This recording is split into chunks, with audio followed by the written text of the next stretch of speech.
Gas pass करेंगे,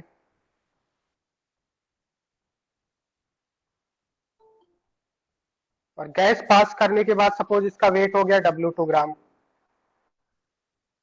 wait हो गया आपका W2 gram. Suppose oxygen gas is passed, okay. So what will be weight of gas? How will find weight of gas? W2 minus W1. W2 minus W1 ग्राम। तो हम लोग क्या करते हैं, पहले एम्प्टी सिलेंडर का वेट लेते हैं, देन उसमें गैस पास करते हैं, और गैस पास करने के बाद जो वेट आया उसमें से हम लोग एम्प्टी सिलेंडर का वेट सब्ट्रैक्ट कर देते हैं, तो will get weight of gas. अगर आपसे number of moles of gas निकालने के लिए पूछा जाए तो क्या करेंगे आप बेटा? मोलर मास से डिवाइड कर देंगे। Are you getting what I am saying? हाँ सर। Yes, sir.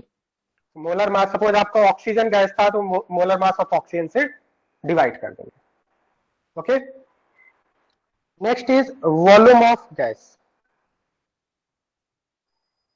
वॉल्यूम को हम लोग कैपिटल वी से रिप्रेजेंट करते हैं, volume of gas. So how to measure volume of gas? What do you mean by volume of gas? What do you mean by volume of gas? Volume of gas का मतलब होता है empty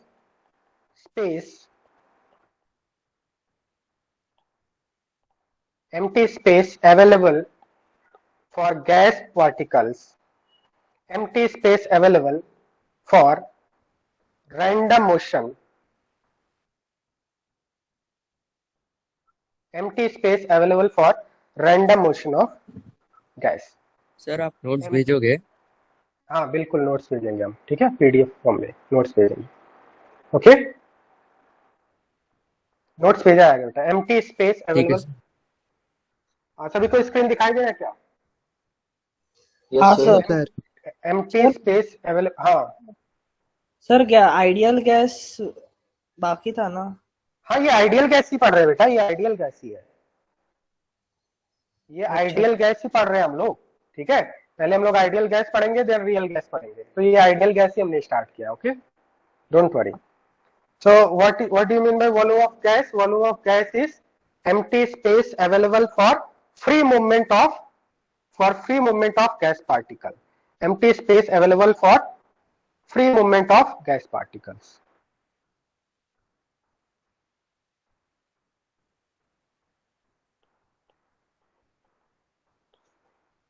okay, तो generally क्या होता है, जो volume of gas होता है, आपको पता है कि जो गैस को किसी भी कंटेनर में रखें तो पूरे कंटेनर को, वॉल्यूम को क्या करता है, ऑक्यूपाई कर लेता है। So can we write volume of gas is equal to volume of container? Can we write Yes. Like this? Provided that, but इसमें एक कंडीशन है, provided that container is empty. So volume of gas is volume of container. Volume of gas means volume of container, provided that container is empty. For example, suppose हमने एक container लिया है 10 litre का, 10 litre का container लिया हमने, और इसमें आपका O2 गैस है, तो बताइए आपका वॉल्यूम ऑफ O2 क्या होगा बेटा? 10 liter. Empty space. Free movement के लिए कितना स्पेस मिलेगा इसको? कंप्लीट फ्री मूवमेंट के लिए पूरा स्पेस मिलेगा। सो वॉल्यूम ऑफ ऑक्सीजन कितना हो जाएगा? 10 लीटर हो जाएगा, ठीक है। बट अगर सपोज आपने इस तरह कि एक आपका इस टाइप से कंटेनर है, इस कंटेनर, और इसमें हमने क्या किया है, सपोज हमने 2 लीटर वाटर फिल किया है, ठीक है, आपका 2 लीटर यहाँ पे वाटर है, 2 लीटर वाटर है, ठीक है, और इसके ऊपर आपका ऑक्सीजन गैस है। तो यहाँ पे आपका 10 लीटर का कंटेनर है, 2 लीटर आपका वाटर है, तो यहाँ पे बताइए वॉल्यूम ऑफ O2 कितना होगा? 8 लीटर। 8 लीटर। ठीक है, तो यहाँ पे आपको फ्री मूवमेंट के लिए क्या टोटल स्पेस अवेलेबल है ऑक्सीजन गैस के लिए? ठीक है, वाटर के अंदर तो नहीं जा सकता, वाटर के अंदर तो ऑक्सीजन गैस नहीं जा सकता, तो यहाँ पे आपको फ्री मूवमेंट कितना मिलेगा ऑक्सीजन गैस को मूव करने के लिए? Only 8 litre. बात समझ में आ रहा है बेटा? What do you mean by volume of gas? Volume of gas is empty space available for movement of gas particles, okay. If the container is empty then total आपका वॉल्यूम हो जाएगा, बिकॉज गैसेस की property होती है जिस भी container में रखेंगे वो पूरा वॉल्यूम ऑक्यूपाई कर लेता है। ठीक है, जिस भी कंटेनर में आप गैस को रखेंगे पूरा वॉल्यूम ऑक्यूपाई कर लेगा, बट अगर वाटर है तो हमें वाटर का यहाँ पे सब्ट्रैक्ट करना पड़ेगा वॉल्यूम। ओके, अब गैसेस का वॉल्यूम की जो यूनिट्स होते हैं, वॉल्यूम कैसे मेजर करेंगे आप? लीटर में, ठीक है, डेसीमीटर क्यूब में। तो 1 डेसीमीटर क्यूब जो आपको न्यूमेरिकल्स में यूज होगा, 1 डेसीमीटर क्यूब और लीटर में क्या रिलेशन होता है? 1 decimetre cube is 1 litre, and आपको पता है कि 1 लीटर कितने ml होता है बेटा? 1000 ml। तो 1 ml इज इक्वल टू क्या लिख सकते हैं हम? 1 cc। 1 ml को 1 cc बोलते हैं। cc means centimetre cube. 1 centimetre cube is 1 ml। बात समझ में आ रहा है? Is it clear? तो यूनिट्स क्या हो गए वॉल्यूम के? वॉल्यूम के यूनिट्स क्या हो गए? Litre, millilitre, CC, decimetre cube, and 1 decimetre cube is 1 litre. This you have to memorise. Okay, बात समझ में आ रहा है? 1 litre is 1 decimetre cube. So this was the second sir property of gas. हाँ, डेसीमीटर में जो है वो डेंसिटी है क्या वाटर का? नहीं नहीं, डेंसिटी नहीं है। डेसीमीटर क्यूब क्या है आपका? वॉल्यूम का अनदर यूनिट है, वॉल्यूम का यूनिट है डेसीमीटर क्यूब। क्योंकि अगर हमने सपोज एक इस तरह से क्यूब लिया है और इसमें क्या हो गया आपका? 1 डेसीमीटर इसका साइड लेंथ है, 1 डेसीमीटर 1 डेसीमीटर 1 डेसीमीटर, तो इसका वॉल्यूम कितना होगा क्यूब का? 1 डेसीमीटर क्यूब होगा ना, length into breadth into height. Yes sir. ठीक है, तो इसमें कितना आपका वाटर फिल होगा? कितना वाटर इसमें फिल होगा? 1 डेसीमीटर क्यूब वाटर फिल होगा। ठीक है, तो 1 डेसीमीटर क्यूब कितना होता है? 1 लीटर के इक्वल होता है। बात समझ में आएगी? तो decimetre cube is also another unit of volume. Are you getting what I am saying? Yes, sir. Yes sir. Decimetre cube is another unit of volume. Next one is temperature. Temperature of gas. तो temperature measure करने के लिए 3 units होते हैं, degree Fahrenheit, degree Celsius and kelvin. Degree Fahrenheit, degree Celsius and kelvin. अब इनमें relation क्या होता है? C-0 upon 100 is equal to K-273 upon 100 is equal to F-32 upon 180। तो ये रिलेशन आपको क्या बता रहा है कि आप इस रिलेशन से क्या कर सकते हैं? 1 यूनिट को अदर यूनिट में चेंज कर सकते हैं। You can change 1 unit into other. Okay, तो सपोज आप मान लिया आपका इस तरह से, तो आप केल्विन और डिग्री सेल्सियस में क्या रिलेशन आ जाएगा आपका? अगर डिग्री सेल्सियस में आपको दिया हुआ है तो केल्विन में कैसे चेंज करेंगे आप? Degree Celsius plus 273 will be kelvin. For example, suppose आपका 0 डिग्री सेल्सियस है तो केल्विन में वैल्यू कितनी आएगी? 273. 273 केल्विन। और अगर आपका 27 डिग्री सेल्सियस है तो कितना होगा बताइए केल्विन में? 300. 300. ठीक है, so you have to add 273, that will be 300 Kelvin। Clear है क्या? हाँ अब सर। सपोज Yes, मान sir. लिया आपको सेल्सियस एंड फ़ारेनहाइट में क्या रिलेशन होगा?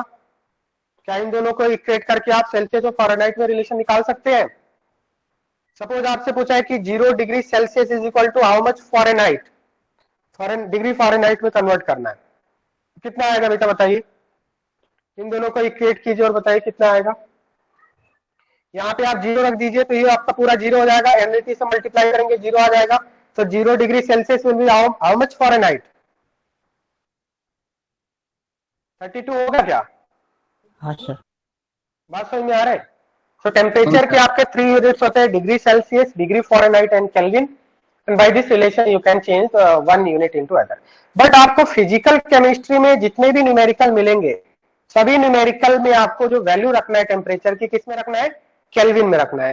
तो केल्विन आपको सभी न्यूमेरिकल में केल्विन में रखना है आपको। तो टेम्परेचर की जो यूनिट यूज की जाती है वो केल्विन है। ठीक है, डिग्री फ़ारेनहाइट और डिग्री सेल्सियस कम यूज किया जाता है, न्यूमेरिकल में आपको केल्विन में रखना है।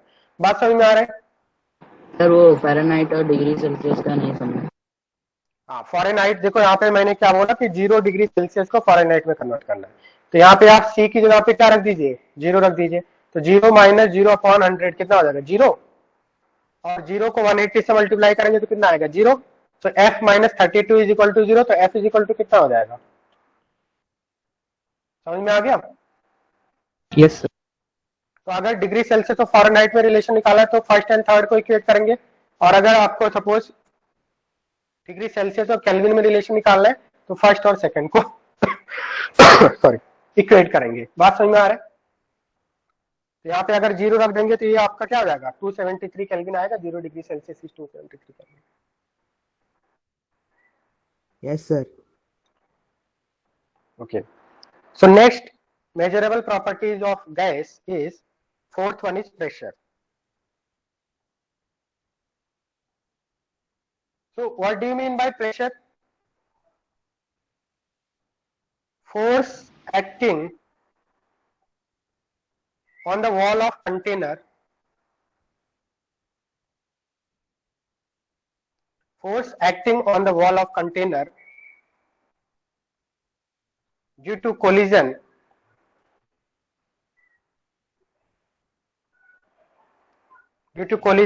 by gas molecules. ठीक है। तो अगर सपोज मान लिया कोई कंटेनर है और इस कंटेनर के अंदर आपका O2 गैस है। O2 गैस इस तरह से होगा। तो O2 गैस आपका प्रेशर कैसे एग्जर्ट करता है, जब भी आप किसी कंटेनर के अंदर कोई गैस रखेंगे तो वो प्रेशर एग्जर्ट करता है। ठीक है। प्रेशर कैसे डेवलप होता है, किसी भी कंटेनर के अंदर प्रेशर कैसे डेवलप होता है, why the pressure arises, can you tell me. So pressure inside container, pressure inside container arises due to collision of gas molecules with the wall of container.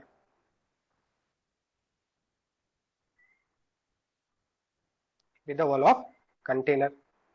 तो अगर किसी कंटेनर के अंदर गैस मॉलिक्यूल गैस है तो वहां पे क्या होगा, प्रेशर आएगा। प्रेशर क्यों होता है, क्योंकि जो गैस मॉलिक्यूल्स होते हैं वो कभी रेस्ट पे नहीं होते हैं। Gases molecules are always at rapid random motion. Suppose हमने यहाँ पे 1 मोल O2 लिया है तो O2 के कितने मॉलिक्यूल्स होंगे, 6 × 10⁻23 मॉलिक्यूल्स होंगे कंटेनर के अंदर। तो ये जो O2 के मॉलिक्यूल्स है ये क्या करते हैं, they are always at rapid random motion and during motion they will collide with the wall of container. और अगर वॉल से कोलाइड करेंगे तो वॉल पे क्या करेंगे, फोर्स एक्सर्ट करेंगे। और फोर्स पर यूनिट एरिया क्या होता है बेटा, प्रेशर होता है। तो किसी भी कंटेनर के अंदर अगर गैस रखा हुआ है तो वो प्रेशर कैसे एक्सर्ट करता है, because of collision of gas molecules with the wall of container. बात समझ में आ रहा है। गैस के मॉलिक्यूल्स कंटेनर के वॉल पे क्या करते हैं, कोलाइड करते हैं during their motion and because of that collision pressure arises.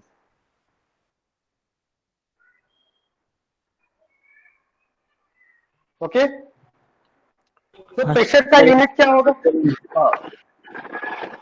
Unit की अगर हम बात करें प्रेशर की, सर एक बार वापस बताओ ना। मैंने क्या बोला कि गैस के मॉलिक्यूल्स हमेशा रैपिड रैंडम मोशन में होते हैं। गैस के मॉलिक्यूल्स हमेशा मोशन करते हैं। मतलब सपोज हमने 1 मोल O2 लिया है कंटेनर के अंदर, तो क्या O2 ये रेस्ट पे होंगे, 0 केल्विन पे रेस्ट पे होते हैं। अगर हमने रूम टेम्परेचर लिया है तो रूम टेम्परेचर कितना होता है, 27 डिग्री सेल्सियस। तो रूम टेम्परेचर पे जो गैस मॉलिक्यूल्स होते हैं वो मोशन में रहते हैं, रेस्ट पे नहीं होते हैं। तो मोशन में रहेंगे तो इधर उधर वो क्या होंगे, वॉल ऑफ कंटेनर से टकराएंगे, जाके कंटेनर से जाके टकराएंगे, कोलाइड करेंगे या नहीं। जब वो मोशन करेंगे तो कंटेनर से जाके कोलाइड करेंगे और कोलाइड करेंगे कंटेनर के वॉल से तो फोर्स एक्सर्ट होगा। और फोर्स पर यूनिट एरिया क्या होता है, प्रेशर होता है। ठीक है। तो pressure inside container rises due to collision of gas molecules with the wall of container. अगर हम यूनिट की बात करें तो प्रेशर की यूनिट क्या होती है, SI यूनिट होती है पास्कल, एंड CGS यूनिट क्या होती है आपकी, डाइन। बात समझ में आ रहा है। बट यहाँ पे जो हम लोग गैस के यूनिट्स, जो यहाँ पे गैसेस के जो यूनिट्स हम लोग पढ़ेंगे वो मोस्टली जो गैसेस के यूनिट्स आपके फिजिकल केमिस्ट्री में आए होंगे। जैसे आपने पढ़ा होगा ATM, centimetre of mercury, millimetre of mercury. ठीक है। तो क्या ये गैस के दो ही यूनिट्स होते हैं और कोई यूनिट्स होते हैं गैस के? एटीएम भी होता है, पढ़ा है या नहीं आपने? हाँ सर। एटीएम, ठीक है, हाँ sir. Millimetre of Hg, centimetre of Hg, bar, ये सब क्या है? गैस के यूनिट्स है। ठीक है, तो अदर यूनिट्स को भी हम लोग यहाँ पे सीखने वाले। तो अदर यूनिट्स में क्या आ जाएगा आपका? एटीएम आ जाएगा। अब 1 ATM is equal to 76 centimetre of Hg. अब इसका मतलब क्या है ये मैं अभी बताने वाला हूं आपको। ठीक है, तो 1 ATM is 76 centimetre of Hg. इसको अगर हम मिलीमीटर में चेंज करें तो कितना हो जाएगा? 760 mm ऑफ एचजी होगा या नहीं? 1 ATM is equal to 76 centimetre of Hg और 760 मिलीमीटर ऑफ एचजी। और 760 गैस का एक और प्रेशर का एक और यूनिट होता है टॉर्क। ठीक है, ATM, centimetre of Hg, millimetre of Hg, torr, these are all units of pressure like pascal and dyne. ठीक है, तो पास्कल और डाइन ये फिजिक्स में यूज किया था। केमिस्ट्री में जो हम लोग गैस प्रेशर के यूनिट्स मेजर करेंगे वो लोअर यूनिट्स मेजर करेंगे। ठीक है, जिसमें आपका एटीएम आएगा, सेंटीमीटर ऑफ एचजी आएगा, मिलीमीटर ऑफ एचजी आएगा, टॉर्क आएगा। ठीक है, बात समझ में आ रहा है? अब हम लोग ये सीखेंगे कि why 1 ATM is equal to 76 centimetre of Hg. तो इस तरह से क्यों बोलते हैं 1 ATM is 76 centimetre of Hg? तो देखिए, सपोज हमने एक इस टाइप का यू ट्यूब लिया है। ठीक है, यू टाइप का ट्यूब लिया है।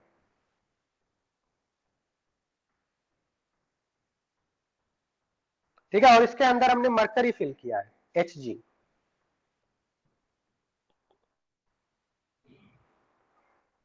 मरकरी फिल किया। ठीक है, तो यहां पे क्या होगा? सपोज किसी बीकर के अंदर अगर वाटर है, ठीक है, सपोज आपका कोई बीकर है और इसके अंदर वाटर है, इसके अंदर आपने वाटर लिया है, तो ये वाटर पे कौन कौन से फोर्सेस लग रहे होंगे? क्या वाटर पे कोई प्रेशर लग रहा होगा?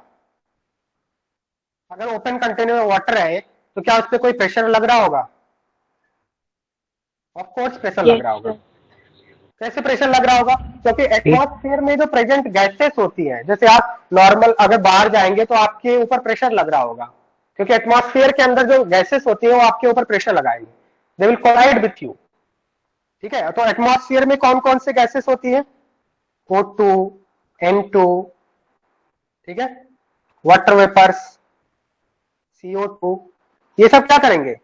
अगर ओपन कंटेनर है तो ये सब क्या करेंगे? वाटर के सरफेस पे क्या करेंगे? जाके कोलाइड करेंगे और प्रेशर एग्जर्ट करेंगे। बात समझ में आ रहा है? तो इसको क्या बोलते हैं? जो एटमॉस्फेरिक प्रेशर होता है, एटमॉस्फेरिक प्रेशर का मतलब क्या होता है कि अगर किसी भी सब्सटेंस को आप बाहर रखेंगे एटमॉस्फेयर के कांटेक्ट में, तो वो जो बाहर जो एटमॉस्फेयर में प्रेजेंट जो गैसेस होती है वो उस मॉलिक्यूल के ऊपर प्रेशर डालते हैं, जिसको हम बोलते हैं एटमॉस्फेरिक प्रेशर। और एटमॉस्फेरिक प्रेशर कितना होता है? एटमॉस्फेरिक प्रेशर कितना होता है बेटा? 1 एटीएम होता है। तो 1 एटीएम का जो प्रेशर लग रहा है वाटर के ऊपर, वो किसकी वजह से लग रहा है? म्यूट करके रखिए। 1 एटीएम का जो प्रेशर लग रहा है वो एटमॉस्फेयर में प्रेजेंट गैसेस की वजह से लग रहा है। क्या ये बात समझ में आ रहा है? Yes sir. Yes sir. ठीक है, हाँ। तो why 1 ATM is equal to 76 centimetre of Hg, इसका मतलब क्या है ये बता रहा हूं मैं। ठीक है, तो क्या है, सपोज इस टाइप का हमने एक अरेंजमेंट लिया है जिसमें हमने मरकरी फिल किया है, और इनिशियली ये मरकरी क्या है आपका? अब इधर क्या होगा? अगर कंटेनर ओपन है दोनों साइड से, दोनों ही कॉलम ओपन है, म्यूट कर दो। कौन स्टूडेंट है ये? म्यूट करके रखो, डिस्टर्बेंस क्रिएट हो रहा है। यजुर्वर नायक कौन है ये? हु इज यजुर्वर नायक? है पास में। यजुर्वर नायक कौन है? सर मेरा बंद ही का माइक। नहीं नहीं, मैं ये बोल रहा हूँ आपने 2 अकाउंट से क्यों ऐड किया है? हाँ सर, मैं एक मोबाइल में और एक मैं कंप्यूटर पे, बड़े स्क्रीन के लिए कंप्यूटर पे लॉगिन किया। Okay okay okay.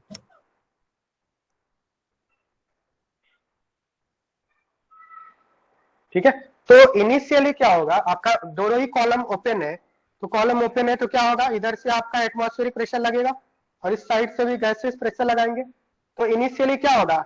दोनों ही साइड में प्रेशर सेम लग रहा है, तो इनिशियली जो लेवल होगा मरकरी का, जो लेवल होगा वो क्या होगा? सेम लेवल पे होंगे। बताइए, समझ में आ रहा है? क्योंकि दोनों साइड से सेम प्रेशर लग रहा है तो सेम लेवल पे होंगे। बात समझ में आ रहा है बेटा? हाँ सर। Yes sir. ठीक है, अब सपोज हमने एक साइड से कॉलम को इसको क्लोज कर दें तो व्हाट विल हैपन? अगर एक साइड से कॉलम को अगर हम क्लोज कर दें तो what will happen? Can you tell me? The level of HG will increase in left side. हाँ, तो ये क्या हो जाएगा? अनइक्वल लेवल हो जाएगा। फिर अगर सपोज हमने यहाँ पे वैक्यूम क्रिएट कर दिया और वन साइड से इसको क्या कर दिया? क्लोज कर दिया। वन साइड से हमने क्लोज कर दिया, ठीक है। तो इनिशियली यहाँ पे था, ये इनिशियल लेवल था।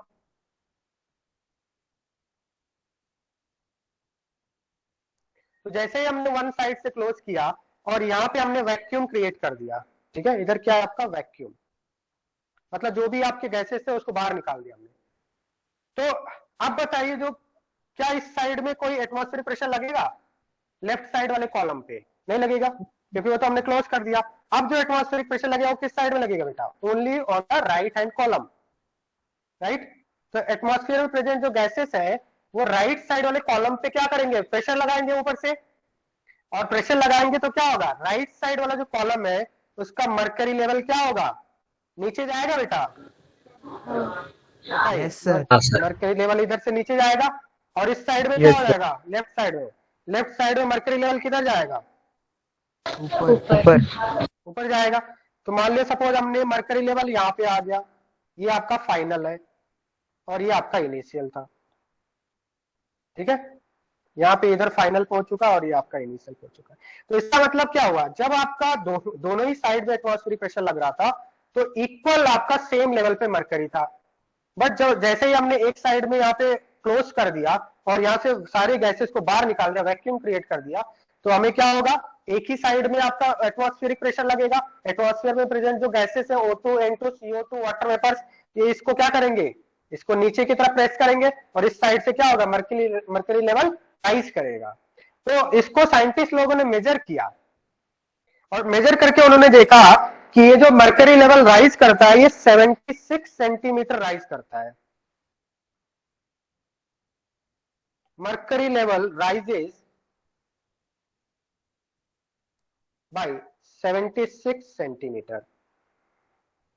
तो इसका मतलब हम लोग क्या ऐसा लिख सकते हैं? 1 ATM is equal to 76 centimetre of Hg। बताइए, समझ में आ रहा है बेटा? Yes sir. इसका मतलब क्या है कि जो 1 ATM होता है, 1 एटमॉस्फेरिक प्रेशर होता है, वो मर्करी लेवल को 76 सेंटीमीटर ऊपर ले जाएगा। That's why we say that 1 ATM is 76 centimeter of Hg. I hope it is clear to all of you. बताइए, समझ में आ रहा है क्या? Yes sir. Sir. Yes sir. तो इस तरह से, तो अभी हमें मिलीमीटर में अगर लिखना होगा तो क्या लिखेंगे बेटा? मिलीमीटर में अगर इसको चेंज करना होगा तो आप क्या लिख सकते हैं? 760, जैसे यहाँ पे मैंने बताया। और अनदर यूनिट होता है टॉर्क। टॉर्क में भी वही होता है, ठीक है। तो 1 ATM is equal to 760 torr. मतलब आपका मिलीमीटर ऑफ Hg और टॉर्क में क्या रिलेशन होगा? सेम रिलेशन होगा। 1 mm of Hg is equal to 1 torr. बोल सकते हैं क्या? Yes sir. Yes sir. अब देखिए यहाँ पे अनदर यूनिट्स क्या है? और भी यूनिट्स होते हैं प्रेशर के। जैसा मैंने आपको पास्कल बताया था, तो ATM और पास्कल में क्या रिलेशन होता है? 1 ATM is equal to 1.01325 into 10 to the power 5 pascal, ठीक है। तो पास्कल जो होता है ये आपका यूज किया जाएगा फिजिक्स में। हम लोग ATM, bar, torr, centimetre of Hg, millimetre of Hg, ये सब हम लोग यूज करेंगे। अगर इसको हमें किलो पास्कल में चेंज करना है तो कितना हो जाएगा? 101.325 किलो पास्कल लिख सकते हैं इसको। पास्कल को PA लिखते हैं, लिख सकते हैं। 10 टू द पावर 5 था ना, तो इधर हमने क्या कर दिया? इंटू 10 का पावर 3 इंटू 10 का पावर 2 लिख सकते हैं। और 10 का पावर 3 को क्या मिलते हैं? Kilo pascal. और 2 से यहाँ पे मल्टीप्लाई कर दिया तो 2 डिजिट इधर शिफ्ट हो गया। समझ में आ गया क्या? No sir. अब यस सर। 1 ATM और 1 बार में क्या रिलेशन होता है? अगर आपसे पूछा जाए कि ATM प्रेशर की ज्यादा बड़ी क्वांटिटी है, बार ज्यादा बड़ी क्वांटिटी, तो आपका आंसर क्या होगा? 1 ATM और 1 बार में थोड़ा सा डिफरेंस होता है, डिजिट्स, पॉइंट्स का डिफरेंस होता है। 1 ATM इज 1.01325 बार। तो बताइए, बार ग्रेटर यूनिट ऑफ प्रेशर है या फिर ATM? बार। ATM ज्यादा बड़ा है या बार ज्यादा बड़ा है? बताइए। ATM बड़ा है ना बेटा? नहीं नहीं नहीं नहीं, देखो 1.01 this many equal to 1 ATM, तो इसका मतलब बार ज्यादा बड़ी क्वांटिटी है। 1 kilometre is equal to 1000 metre. तो आप बताइए किलोमीटर ज्यादा बड़ा है या मीटर ज्यादा बड़ा है? किलोमीटर। किलोमीटर ज्यादा बड़ा ना, समझ में आया? तो यहाँ पे एटीएम बड़ा है बाहर से, इस साइड में जितना ही कम होगा वो बड़ी क्वांटिटी होगी ना, बेसिक चीजें हैं ये तो, ठीक है। तो इसका मतलब क्या हो गया? हाँ, सर अब उधर तो पॉइंट में चीजें मतलब 1.0 तो 1.0 से तो ज्यादा ही है ना सर, तो बाहर ही बड़ा होगा ना। 1.01325 किया तो जाके 1 एटीएम के बराबर हुआ, अच्छा अच्छा, समझा समझा। ठीक है। तो ये आपका हो गया 1 atm pascal, kilo pascal and bar में हो गया, ठीक है। बात समझ में आ रहा है? तो इसको आप नोट कीजिए, देन उसके बाद हम लोग एक क्वेश्चन करेंगे। Note this, all of you in your notebook, this formula, note this formula, then we will solve one problem, और आपको नोट्स में सेंड करूंगा, ठीक है। Hello sir. Okay sir. Hello हाँ हाँ बताइए। सर, आपने सीजीएस यूनिट में सिर्फ डायन लिखा है, हाँ हाँ तो डायन पर सेंटीमीटर हाँ स्क्वायर हाँ, आना चाहिए। डायन पर सेंटीमीटर स्क्वायर होगा ना वो, ठीक है। किधर लिखा है? हाँ, ये डायन पर सेंटीमीटर स्क्वायर होगा, ठीक है। फोर्स अपॉन एरिया होगा ना, तो एरिया भी रख लीजिए, एरिया का हो जाएगा सेंटीमीटर स्क्वायर, ठीक है। डायन पर सेंटीमीटर स्क्वायर एंड 1 न्यूटन पर मीटर स्क्वायर इज 10 डायन पर सेंटीमीटर स्क्वायर। ये हम लोग फिजिक्स में पढ़ते हैं, ठीक है, बट हमें केमिस्ट्री में जो यूज करना है, केमिस्ट्री में ये सारी चीजें यूज करना है। तो इसको पहले नोट कीजिए, देन इसके बाद हम लोग न्यूमेरिकल करेंगे। नोट कर रहे हैं क्या? नोट कीजिए।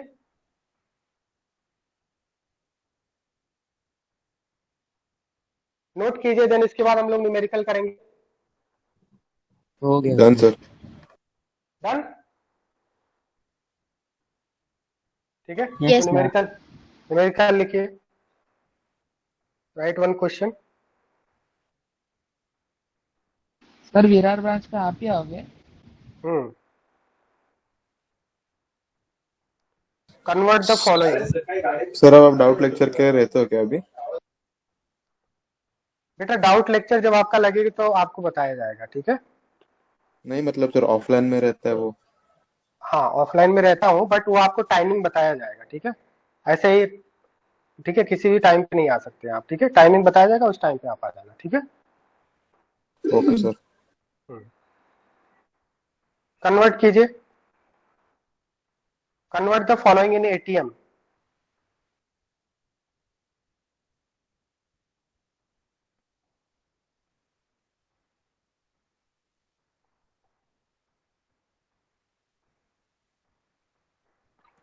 Convert the following in ATM. Sir first का 57 डिवाइडेड बाय 760। ओके। सेकंड का 380 डिवाइडेड बाय 760। तो यहाँ पे जो मैंने फॉर्मूला बताया आपको फॉर्मूले से करना है, ठीक है। जो मैंने आपको फॉर्मूला बताया है 1 एटीएम और, ठीक है, एटीएम और सेंटीमीटर में क्या रिलेशन होता है? 1 एटीएम इज 760 मिलीमीटर और 76 centimetre, 76 centimetre of H G. तो यहाँ पे क्या हो जाएगा आपका 57 डिवाइडेड बाई 76, ये जाएगा 3/4 और 0.75 ATM.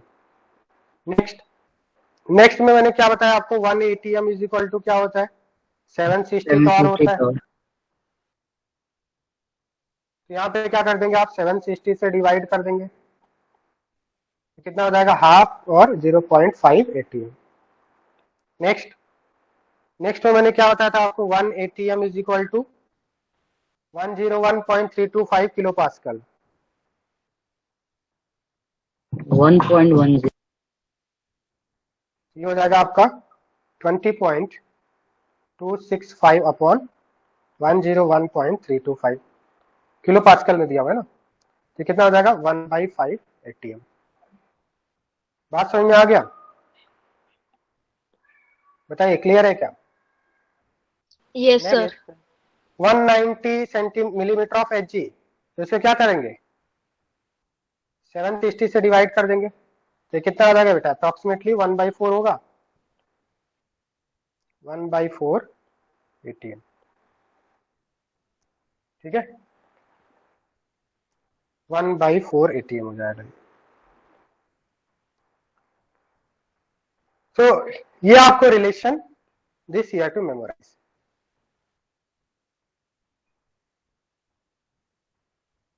Okay, next we'll see gas laws. Next topic is gas laws. तो आपने आइडियल गैस इक्वेशन पढ़ा होगा, पढ़ा है क्या? Yes, sir. Ideal Yes, sir. Gas equation PV is equal to nRT. तो PV is equal to nRT कैसे derive हुआ उसके बारे में हम लोग यहाँ पे डेरिवेशन पढ़ेंगे। ठीक है, तो कुछ गैस लॉज है, साइंटिस्ट लोगों ने गैसेस को स्टडी किया और स्टडी करके अपने कुछ लॉज बनाए, उनको उन लॉज को हम लोग पढ़ने वाले हैं। कौन कौन से लॉज है? तो गैस लॉज का मतलब laws which show relation between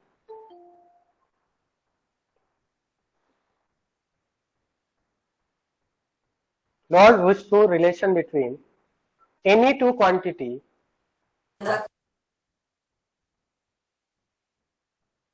any two of pressure, volume and temperature keeping third and amount of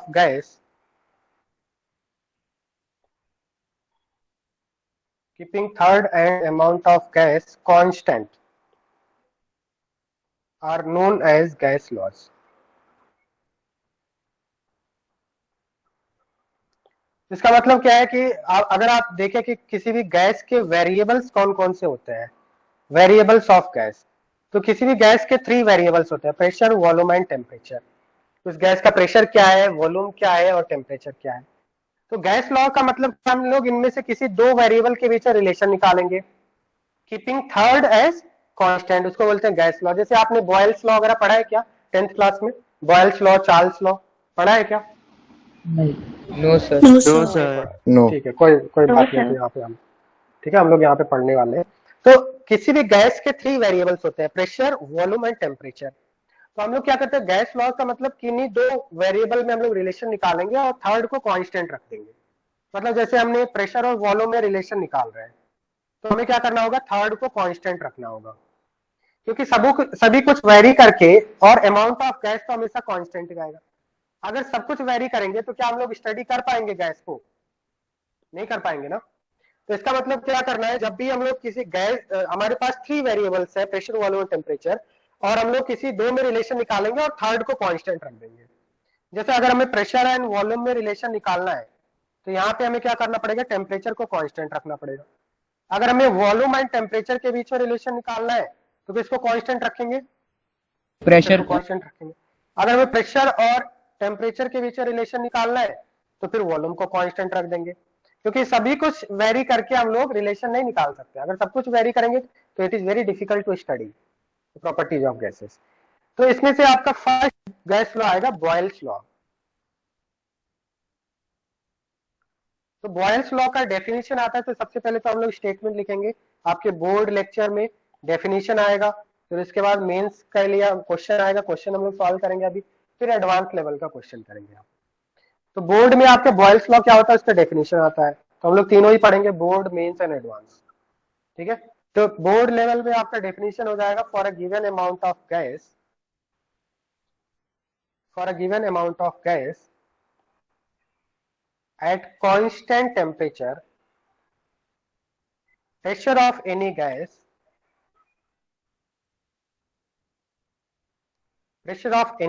is inversely proportional to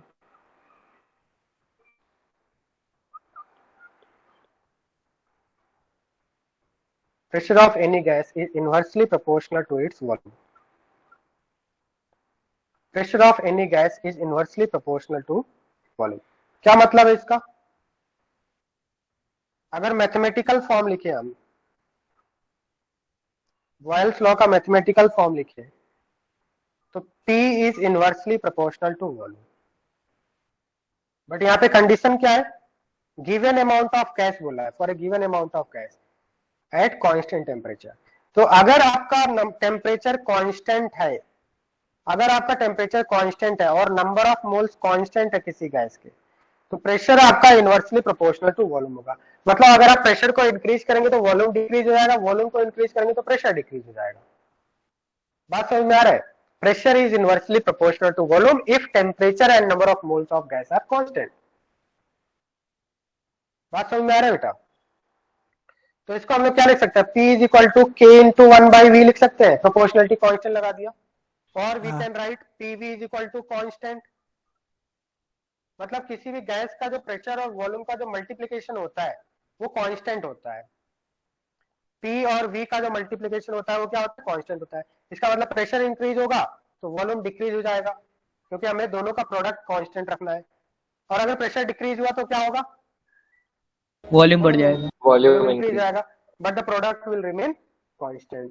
This is called Boyle's law. Pressure is inversely proportional to volume if temperature and number of moles of gas are constant. ठीक है, तो इसको हम लोग prove करेंगे अभी। ठीक है, अभी स्टेटमेंट समझ में आ रहा है सभी को? स्टेटमेंट समझ में आ रहा है? Yes sir. Yes. तो अब यहाँ पे जो K है, K क्या होता है, K के बारे में हम लोग डिफाइन कर लेते हैं। K is a proportionality constant where K is proportionality constant.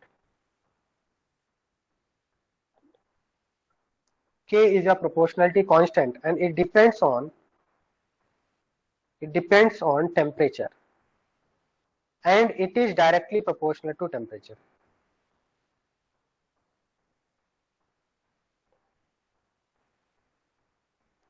देखो ये कैसे हुआ इसको आप समझ सकते हैं। आपको पता है कि आइडियल गैस इक्वेशन IGE क्या होता है बेटा, PV is equal to NRT। तो यहां से आप समझ सकते हैं बेसिकली क्या होता है, जो PV is equal to NRT है वो कई सारे गैस लॉस का सम है। मतलब PV is equal to NRT final आपका स्टेटमेंट है। तो PV is equal to NRT कैसे आया उसके बारे में हम लोग ये देख रहे हैं कि कई सारे साइंटिस्ट लोगों ने गैसेस पे कई सालों तक स्टडी किया और अपने अपने रूल बनाए, जैसे बॉयल्स लॉ है, चार्ल्स लॉ है, ठीक है, एवोगैड्रोस लॉ है। तो उन सभी लॉस को हम लोग पढ़ेंगे और उन सभी लॉस को जब कंबाइन करेंगे तो PV is equal to NRT आएगा। तो PV is equal to NRT ये जो प्रूव करना या PV is equal to NRT all of sudden equation नहीं आ गया, इसमें कई सारे साइंटिस्ट लोगों का कंट्रीब्यूशन था। जैसे पहला कंट्रीब्यूशन दिया बॉयल्स ने, ये बॉयल साइंटिस्ट का नाम है, ठीक है। तो बॉयल का कंट्रीब्यूशन क्या था, उन्होंने बताया, बॉयल ने गैसेस पे स्टडी किया और उन्होंने स्टडी करके ये ऑब्जर्वेशन निकाला कि pressure is inversely proportional to volume. तो क्या PV is equal to NRT से भी ये वैलिड दिख रहा है? क्या PV is equal to NRT से भी ये वैलिड दिख रहा है? 1 मिनट स्टूडेंट।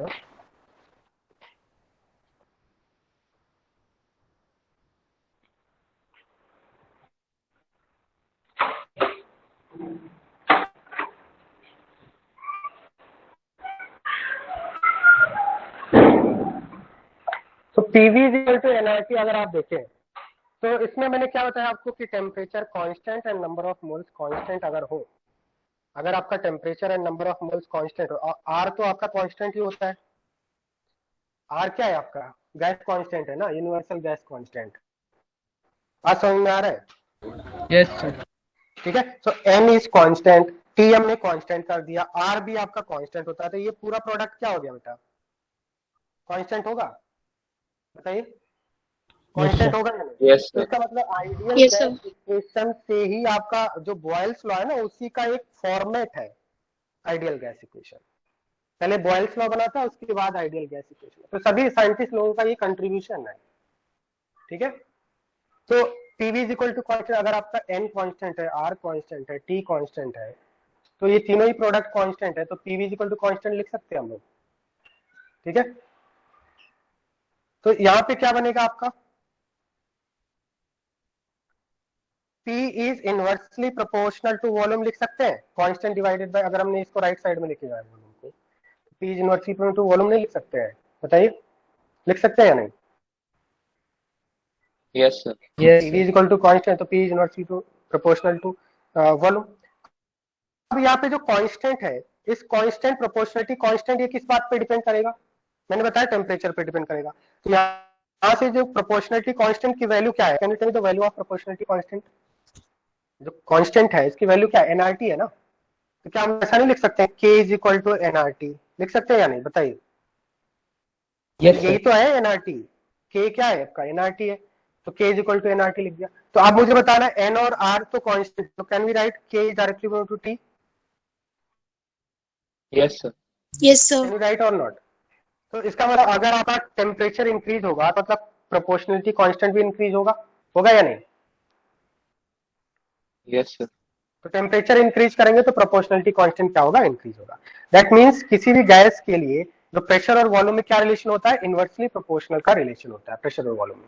अगर आप प्रेशर इंक्रीज करेंगे तो वॉल्यूम डिक्रीज हो जाएगा, और अगर प्रेशर डिक्रीज करेंगे तो वॉल्यूम इंक्रीज हो जाएगा, but the product of pressure and volume will remain constant until unless temperature is constant and number of moles is constant। ठीक है, बात समझ में आ रहा है? Yes, Yes, sir. Yes, sir. अब यहाँ पे हम लोग एक इस टाइप से देखिए, इसको हम लोग एक्सप्लेनेशन देखते हैं। सपोज हमने एक पिस्टन फिटेड सिलेंडर लिया,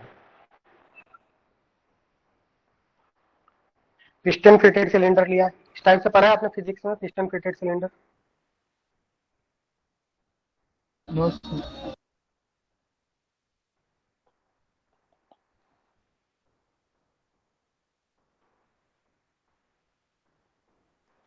ठीक है, ये पिस्टन फिटेड सिलेंडर है। इसका मतलब क्या है कि एक हमने कंटेनर लिया और इस कंटेनर में क्या है आपका एक इस टाइप से एक पिस्टन लगा हुआ है, ये मूवेबल पिस्टन है, दिस इज मूवेबल पिस्टन। मतलब ये पिस्टन आपका ऊपर नीचे जा सकता है और वॉल्यूम को आप चेंज कर सकते हैं। Suppose initial volume is V1, initial volume is V1। अब इसके अंदर क्या है आपका गैस है, तो ये पिस्टन इनिशियली स्टेशनरी है। इसका मतलब क्या है, पिस्टन इनिशियली स्टेशनरी है, तो नीचे से क्या होगा, हो रहा होगा आपका गैस का प्रेशर लग रहा होगा। ठीक है, पिस्टन के ऊपर कौन कौन सा प्रेशर लग रहा होगा, फ्री बॉडी डायग्राम गैस पर का है और फिजिक्स में, एटमोस्फियर प्रेशर का। ऑफ गैस नीचे से लग रहा होगा, ऊपर से कौन सा प्रेशर लग रहा होगा, एटमॉस्फेरिक प्रेशर, ऊपर से एटमॉस्फेरिक प्रेशर लग रहा होगा ना। Yes, और sir. Atmospheric pressure Yes, sir. कितना होता है, 1 atm होता है। इसका मतलब इनिशियली क्या है, piston is stationary, initially the piston will be at rest, and अगर पिस्टन रेस्ट पे है इसका मतलब क्या होगा, piston is stationary, piston is stationary, इसका मतलब क्या हम लोग ऐसा लिख सकते हैं कि जो आपका नीचे से प्रेशर लग रहा है और ऊपर से जो प्रेशर लग रहा है वो दोनों इक्वल होगा तभी स्टेशनरी है। एक्सटर्नल हाँ, प्रेशर, एक्सटर्नल प्रेशर और इंटरनल प्रेशर सेम होगा। तो इसका मतलब अभी गैस का प्रेशर कितना होगा बताइए, अगर पिस्टन स्टेशनरी है तो गैस कितना प्रेशर लगा रहा होगा, 1 180. atm का प्रेशर लगा रहा होगा। 1 ठीक है, atm. सपोज हमने इस गैस का वॉल्यूम 10 लीटर लिख दिया। मैं आपको ये एक्सप्लेन कर रहा हूँ कि how P is inversely proportional to volume, ये एक्सप्लेनेशन दे रहा हूँ मैं आपको। V1 क्या है आपका, 10 लीटर है। अब सपोज मान लिया इसके ऊपर हमने कोई मास रख दिया, पिस्टन के ऊपर, सपोज हमने पिस्टन के ऊपर कोई मास रख दिया, तो क्या होगा बताइए, अगर हमने पिस्टन के ऊपर कोई मास रख दिया तो पिस्टन नीचे चला जाएगा। Yes, sir.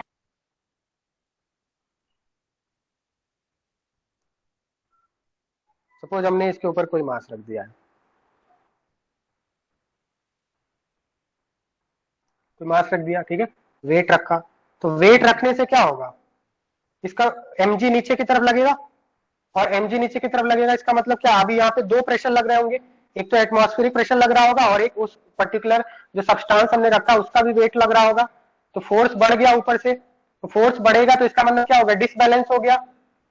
Internal pressure 1 atm ही रहा, एक्सटर्नल प्रेशर बढ़ गया, तो इसका मतलब क्या होगा, एक्सटर्नल प्रेशर बढ़ गया, इंटरनल प्रेशर 1 atm ही रहा, इसका मतलब पिस्टन नीचे चला जाएगा या नहीं बताइए, डिसबैलेंस हो गया। पहले क्या था, दोनों प्रेशर इक्वल थे तो स्टेशनरी था, जैसे ही आप यहाँ पे वेट रखेंगे तो वेट का भी प्रेशर आपका नीचे की तरफ लगेगा, और इस एटमॉस्फेरिक प्रेशर तो लग ही रहा था, इसका मतलब दो प्रेशर लग रहे हैं ऊपर से, तो पिस्टन नीचे चला जाएगा। कब तक नीचे जाएगा, जब तक आपका इंटरनल प्रेशर फिर से एक्सटर्नल प्रेशर के इक्वल ना हो जाए। बात समझ में आ रहा है? Yes, sir. sir. तो इसका मतलब क्या हुआ, सपोज यहाँ पे हमने क्या किया, पी एक्सटर्नल इंक्रीज कर रहे हैं, तो पी एक्सटर्नल इंक्रीज करने से क्या हुआ, वॉल्यूम डिक्रीज होगा, तो इसका मतलब क्या हुआ, वॉल्यूम डिक्रीज हो रहा है। सपोज ये वॉल्यूम आके फाइनल आपका 2 लीटर हो गया, वॉल्यूम डिक्रीज होके 2 लीटर हो गया, तो यहां से हम लोग स्टेटमेंट क्या लिख सकते हैं, PV is equal to constant है, इसका मतलब हम लोग क्या लिख सकते हैं, another statement P1 V1 is equal to P2 V2 लिख सकते हैं। 1 आपका इनिशियल कंडीशन है, 2 आपका फाइनल कंडीशन है। P1 V1 is equal to that means product of pressure and volume will always remain constant. P1 V1 is equal to P2 V2। तो यहाँ पे P1 कितना है, इनिशियल प्रेशर 1 atm और V1 कितना है, इनिशियल वॉल्यूम 10 लीटर है। अब हमने जैसे ही ऊपर वेट रखा तो वॉल्यूम क्या हो गया, डिक्रीज हो गया। V2 कितना हो गया, 2 लीटर हो गया। तो आप बताइए P2 कितना होगा, P2 कितना होगा, दोनों का प्रोडक्ट कांस्टेंट रखता है बेटा, P2 कितना होना चाहिए 5 atm। P2 कितना हो जाएगा, यहाँ पे P और V का प्रोडक्ट कितना है 10 है ना, तो यहाँ पे 2 इंटू 5 करेंगे तभी तो 10 आएगा, 2 इंटू 5 करेंगे तभी 10 आएगा ना। इसका मतलब क्या हुआ कि जैसे ही हमने अगर गैस का प्रेशर इंक्रीज हुआ, इंटरनल प्रेशर इंक्रीज हुआ तो वॉल्यूम क्या हो गया, डिक्रीज हो गया। पहले 1 था तो प्रेशर इंक्रीज किया तो वॉल्यूम क्या हो गया, डिक्रीज हो गया। बात समझ आ रहा है। तो अगर हम लोग ऊपर से प्रेशर इंक्रीज करेंगे तो वॉल्यूम क्या होगा, डिक्रीज होगा। तो is it clear to all of you. Yes, sir. Yes, pressure sir. Increase करेंगे तो वॉल्यूम डिक्रीज होगा, बट प्रोवाइडेड दैट टेम्परेचर और number of moles of gas क्या होने चाहिए, कांस्टेंट होने चाहिए। अगर नंबर ऑफ मोल्स भी वेरी करें तो क्या हम लोग ये ऐसा बोल सकते हैं, नंबर ऑफ मोल्स अगर वेरी करने लगे, सपोज हमने बाहर से गैस कुछ यहाँ पे एक्सटर्नल सोर्स से सप्लाई कर रहा है या गैस लीक हो रहा है, तो अगर गैस लीक वगैरह होगा तो हम लोग ऐसा नहीं बोल सकते। तो P is inversely proportional to volume तभी होगा जब टेम्परेचर और नंबर ऑफ मोल्स क्या हो, कांस्टेंट हो। तो प्रेशर बढ़ेगा तो वॉल्यूम कम होगा, प्रेशर कम होगा तो वॉल्यूम बढ़ जाएगा, but the product will always remain constant. Sir जैसे यहाँ पे आप देख सकते हैं P1 V1 की वैल्यू कितनी हो जाएगी, 1 इंटू 10 दैट इज 10। और दूसरे वाले सिचुएशन में भी कितना हो जाएगा, 5 इंटू 2 दैट इज 10। तो क्या हो गया, इनिशियल और फाइनल क्या हो गया, सेम हो गया ना। हाँ बताइए क्या बोल रहे हैं। सर आप एक बार वापस एक्सप्लेन कर सकते हैं क्या। हाँ मैं ये बोल रहा हूँ कि ये आपका आपने एक पिस्टन फिटेड सिलेंडर लिया था, ठीक है, और इस पिस्टन, ये आपका मूवेबल पिस्टन है। तो इनिशियली क्या है, स्टेशनरी है, पिस्टन क्या है, स्टेशनरी है। तो what do you mean by stationary piston. Piston stationary कब होगा, अगर इंटरनल प्रेशर और एक्सटर्नल प्रेशर दोनों क्या हो, सेम। मतलब जितना नीचे से फोर्स लग रहा है, अगर ऊपर से भी उतना ही फोर्स लगे तो पिस्टन स्टेशनरी जाएगा। तो ऊपर से आपको फोर्स कितना लग रहा है, जब भी कोई आपका ओपन कंटेनर होता है तो एटमॉस्फेरिक प्रेशर लगता है 1 atm। मतलब अगर पिस्टन स्टेशनरी तो डेफिनेटली आपका जो इंटरनल प्रेशर होगा वो भी 1 atm होगा, या तभी पिस्टन स्टेशनरी है, जो फोर्स बैलेंस होनी चाहिए। तो अगर प्रेशर आपका बैलेंस है तभी ये आपका स्टेशनरी है। तो इसका मतलब यहाँ पे हम लोग क्या बोलेंगे, प्रेशर ऑफ गैस कितना होगा, 1 atm होगा। बात समझ में आ रहा है। इनिशियल प्रेशर कितना होगा गैस का, 1 atm, yes और no. Yes sir, yes sir. अब हमने क्या कर दिया, इस पे एक वेट रख दिया, तो वेट रखेंगे तो क्या होगा, वेट रखेंगे तो पिस्टन नीचे आ जाता है, क्यों, अपसाइड प्रेशर क्या हो गया, बढ़ गया, अपसाइड फोर्स बढ़ गया। और डाउन साइड ये जो इंटरनल प्रेशर है, इंटरनल प्रेशर तो सेम ही है। तो ऊपर के साइड में जब फोर्स बढ़ा तो इसका मतलब क्या हुआ, डिसबैलेंस हो गया, डाउन साइड आपका कम हो गया, अपसाइड प्रेशर बढ़ा, तो पिस्टन क्या होगा, फिर स्टेशनरी आएगा कब, जब आपका पिस्टन नीचे चला जाएगा, क्योंकि ये अपसाइड फोर्स बढ़ गया, डाउन साइड फोर्स 1 atm ही रहा। तो इसका मतलब पिस्टन क्या हो जाएगा, नीचे चला जाएगा। और ये कब तक नीचे जाएगा, जब तक फिर से आपका pressure of gas external pressure equal हो जाए। बात समझ में आ रहा है। जब दोनों इक्वल हो जाएंगे तो वहां पे जाके आपका रुक जाएगा पिस्टन। क्लियर है। तो इसका मतलब जो हमने बाहर से प्रेशर इंक्रीज किया, पी एक्सटर्नल इंक्रीज किया, तो वॉल्यूम क्या हो जाएगा, डिक्रीज हो जाएगा। सपोज हमने पी एक्सटर्नल 5 atm कर दिया, ये एक्सटर्नल 5 atm कर दिया, तो 1 atm तो आपका, इसका मतलब वेट की वजह से कितना प्रेशर लग रहा होगा, 1 atm तो आपका एटमॉस्फेरिक प्रेशर था, तो वेट की वजह से कितना प्रेशर लग रहा होगा, तो हमने बाहर से वेट रखा 4 atm ना।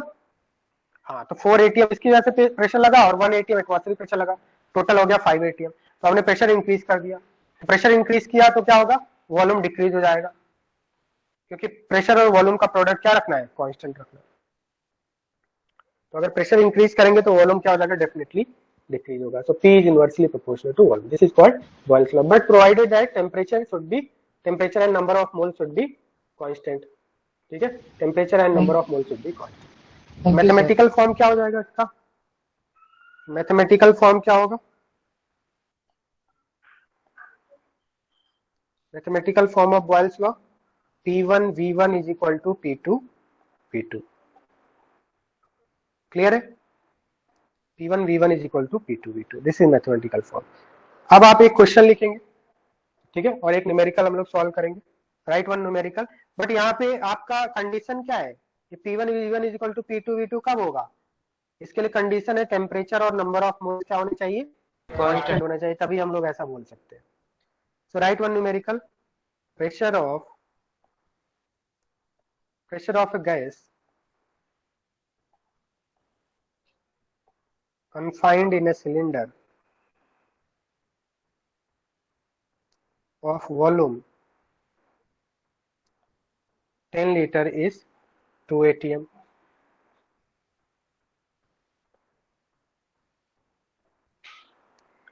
What will be the volume if pressure increases by 50%? ठीक है, what will be volume if pressure increases by 50%?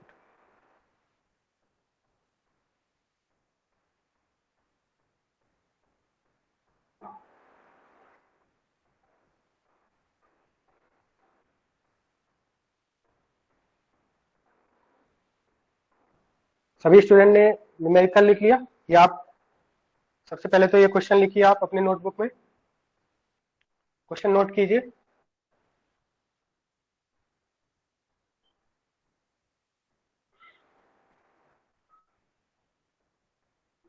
Question note किया बेटा? सर एक सेकेंड रुकिए।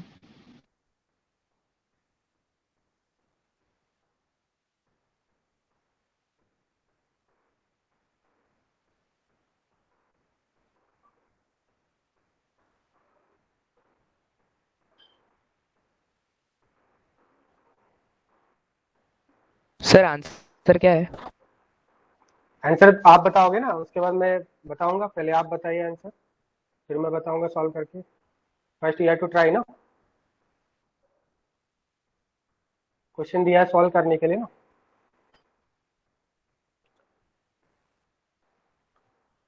तो use this relation, Boyle's law, Boyle's law use कीजिए। So 6.67 liter. हाँ, 6.67 litre is correct answer.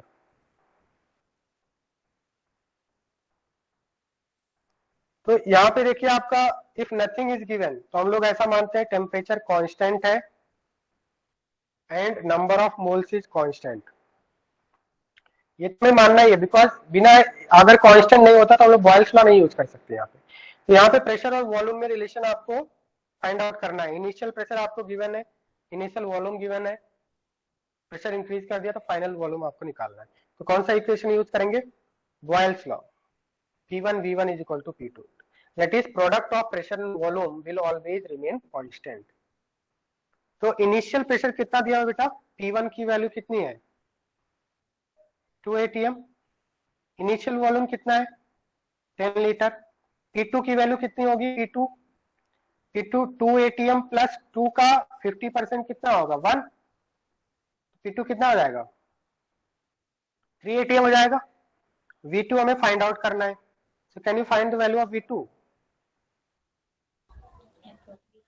अगर 2 into 10 is equal to 3 into V2, so V2 कितना हो जाएगा आपका? 20/3, 6.66 लीटर। बात समझ में आ गया बेटा? तो यहां से हमने क्या देखा इस न्यूमेरिकल से कि यहाँ पे हमने प्रेशर को इंक्रीज किया। सी पहले प्रेशर आपका 2 atm था, अभी फाइनल प्रेशर कितना हो गया? 3 atm। तो प्रेशर इंक्रीज करने से क्या हो गया? वॉल्यूम डिक्रीज हुआ ना। पहले इनिशियल वॉल्यूम 10 था, 10 से कितना हो गया? 6.66 लीटर हो गया। समझ में आ रहा है? तो प्रेशर अगर आप इंक्रीज करेंगे तो वॉल्यूम डिक्रीज हो जाएगा, but the product of pressure and volume will always remain constant. If pressure is increasing volume will decrease, pressure is increasing volume will increase. Clear है? क्या ये क्वेश्चन सभी स्टूडेंट को समझ में आ गया? Yes, sir. नेक्स्ट क्वेश्चन लिखिए। Right, next question.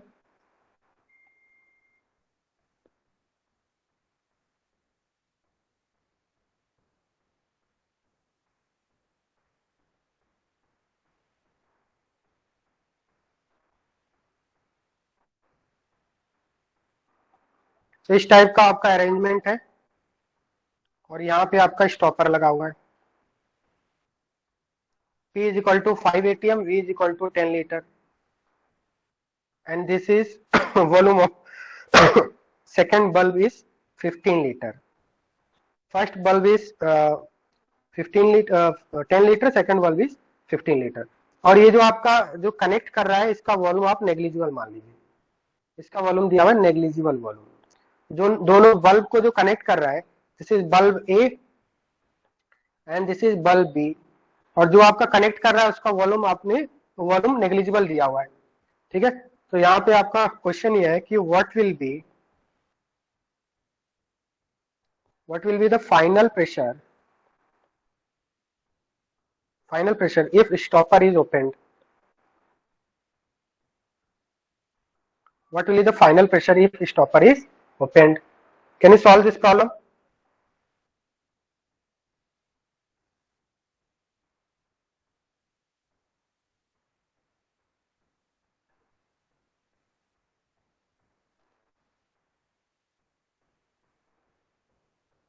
Solve कीजिए, all of you solve this problem. So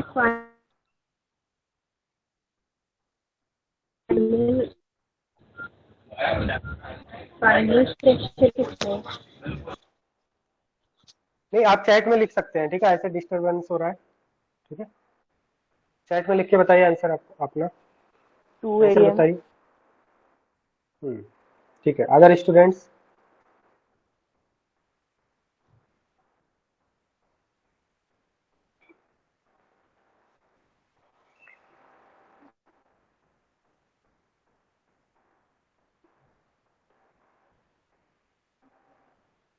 तो यहाँ पे आपका क्या है, 2 बल्ब्स है, bulb A and bulb B. Bulb का मतलब क्या है, एक ऐसा apparatus है और इनिशियली स्टॉपर लगा हुआ है, मतलब दोनों गैस क्या है। आप मुझे बता सकते हो आप गैस कौन से बल्ब में फिल है, बल्ब ए या बल्ब बी में? बल्ब ए में प्रेशर 5 ATM दिया हुआ है और बल्ब बी में कोई भी प्रेशर नहीं दिया हुआ है, मतलब यहाँ पे प्रेशर 0 है। तो क्या है, बल्ब बी में कोई गैस होगा? नहीं, नहीं, क्योंकि गैस होता तो प्रेशर भी एग्जर्ट होता।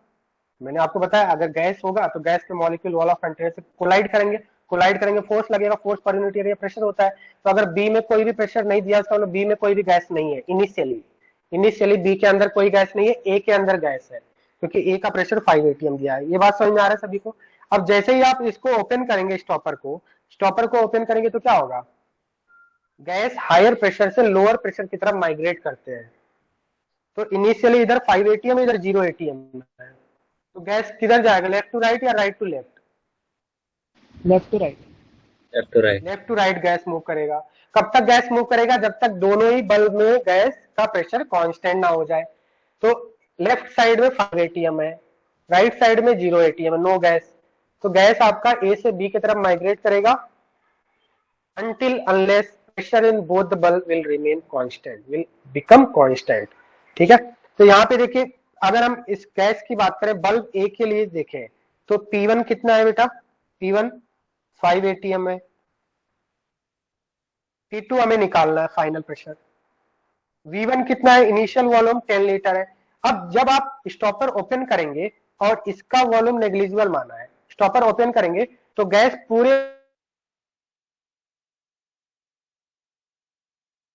बात समझ में, तो गैस को कितना वॉल्यूम मिल रहा था फ्री मूवमेंट के लिए, ओनली 10 लीटर।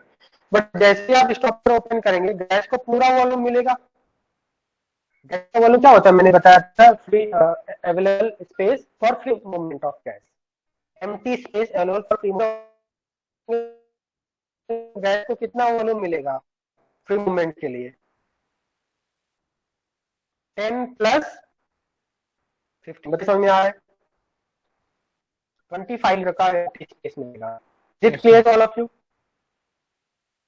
चैट में एस या नो कुछ बोलेंगे ना, एस लिखना चैट, अगर समझ में आए तो लिखेंगे। ठीक है, तो यहाँ पे क्या करेंगे, number of moles of gas का, यहाँ पे गैस का मोल्स कांस्टेंट है, गैस का मोल्स कांस्टेंट है ना, क्योंकि यहाँ पे गैस तो लीक वगैरह हो नहीं रहा है, तो गैस का मोल्स कांस्टेंट है, since number of moles of gas is constant. And अगर कुछ भी नहीं दिया है, nothing is given, so we assume that temperature is also constant। Room temperature type होता है, सपोज टेम्परेचर तो कांस्टेंट ही है, number of moles constant, temperature constant, तो हम लोग कौन सा लॉ यूज करेंगे बेटा? Dual's law, P1 V1 is equal to P2, product of pressure volume will always be constant. इसमें क्या हो रहा है, वॉल्यूम बढ़ रहा है, तो फाइनल प्रेशर कितना होगा, आइडिया बता सकते हैं? 5 से ज्यादा होगा या 5 से कम होगा? कम होगा। बताइए।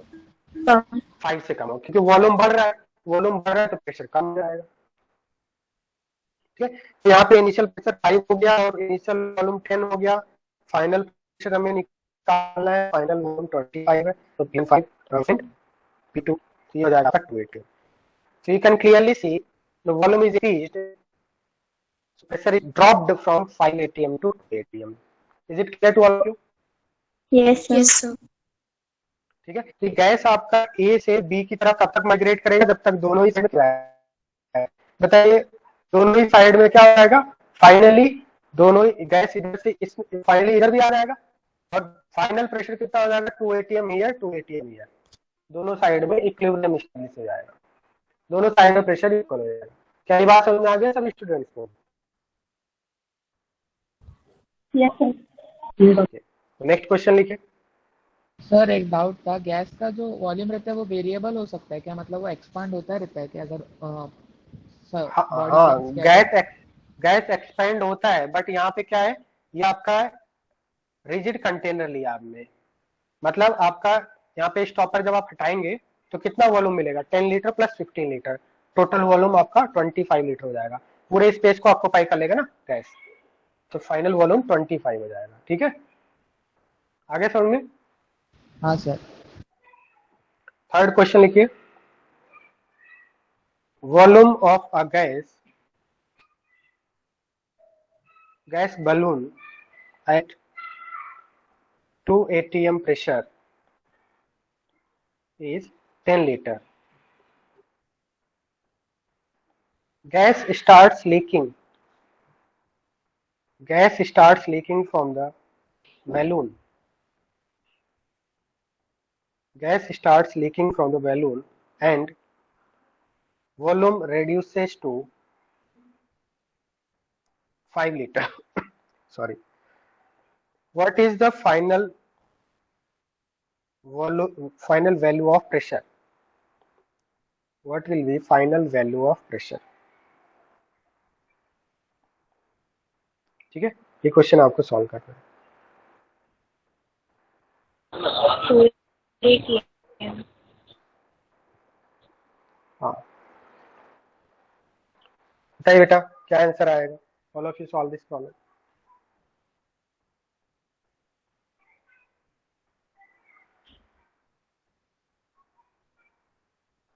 सभी स्टूडेंट्स का 4 atm आ रहा है। ठीक है, सभी का 4 atm आ रहा है। Yes, सभी sir. स्टूडेंट्स का 4 atm आ रहा है।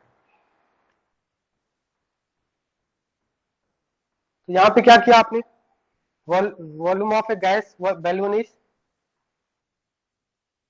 Eight 2 atm pressure is 10 litre, means initial volume क्या है, 10 लीटर है, एंड फाइनल वॉल्यूम आपको फाइंड आउट करना है। ठीक है, नहीं, फाइनल वॉल्यूम दिया हुआ है 5 लीटर, और P1 कितना दिया हुआ है, initial pressure is 2 atm, and final pressure आपको निकालना है।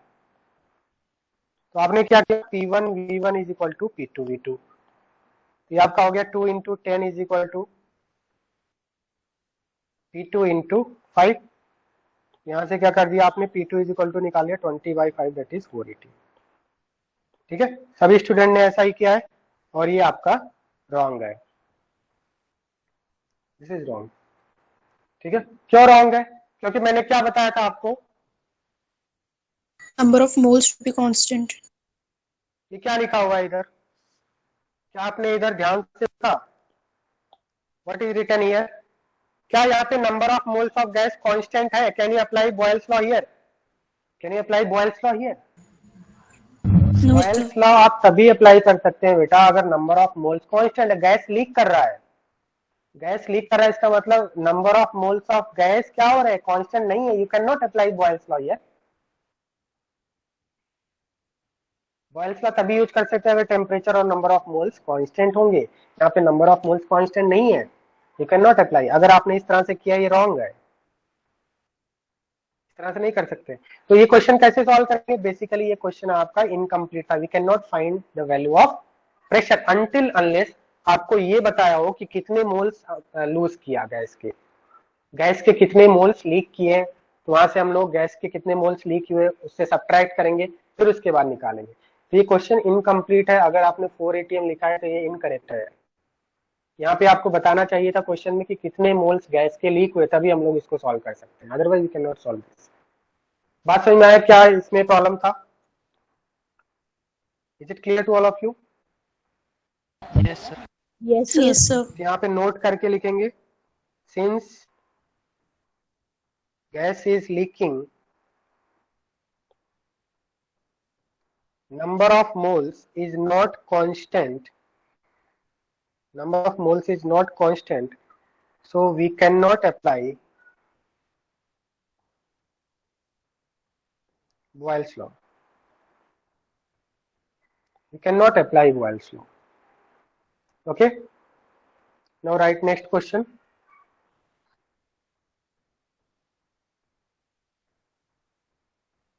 Calculate percent change in volume, percent change in pressure if percent change in volume is 25%, assuming temperature to be constant. Assuming temperature is constant. Calculate percent change in pressure if percent change in volume is 25%.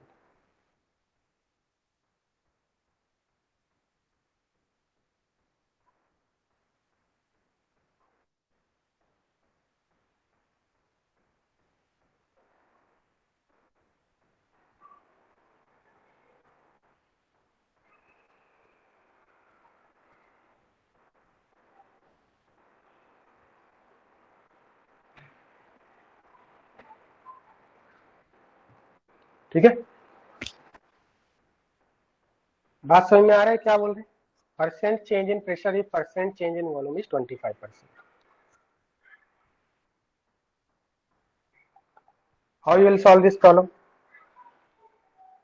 तो percent के जितने भी problem होते हैं, percent का मतलब क्या है? आउट ऑफ 100 परसेंट के। यहाँ पे देखो आपका परसेंट चेंज इन वॉल्यूम 25 दिया हुआ है, इसका मतलब यहाँ पे दो केसेस बनेंगे, हो सकता है 25% इंक्रीज हुआ हो या 25% डिक्रीज हुआ। बात समझ में आ रहा है?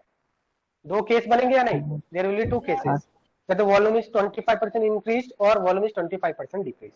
तो जब भी कोई परसेंट का प्रॉब्लम आए तो इसमें आप इनिशियल वॉल्यूम, आप इनिशियल जो है 100 मान के चलेंगे। तो P1 कितना होगा, क्योंकि परसेंट का मतलब ही होता है 100। P1 कितना मानेंगे? 100, और V1 भी कितना मानेंगे? 100। ठीक है, तो अब यहाँ पे देखिए कि सपोज फर्स्ट केस में क्या हुआ आपका, केस वन ऐसा लेंगे कि वॉल्यूम इंक्रीज हुआ है,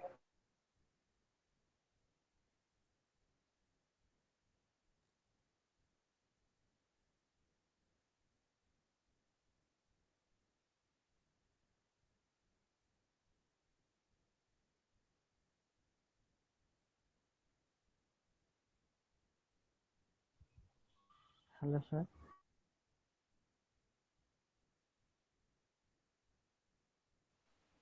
हेलो सर। Hello sir.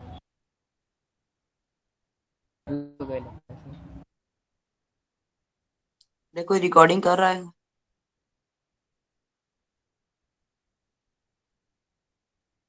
कोई रिकॉर्डिंग कर रहा है। कैसे करेगा कोई?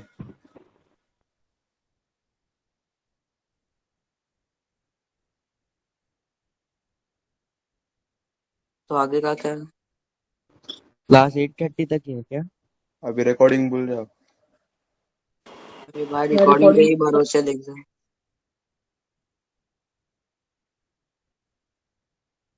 हाँ सर।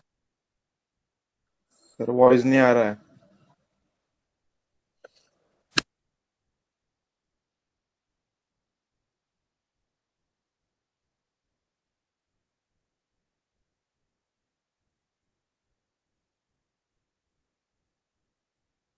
ये जरूरत तेरे पास तो पीसी है ना?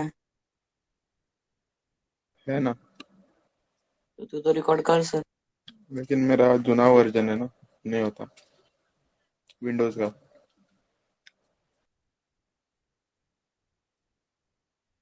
अपडेट किया। रिकॉर्ड कर लो, बाकी वॉइस नहीं आएगा ना, कॉल रिकॉर्ड में मोबाइल में ना?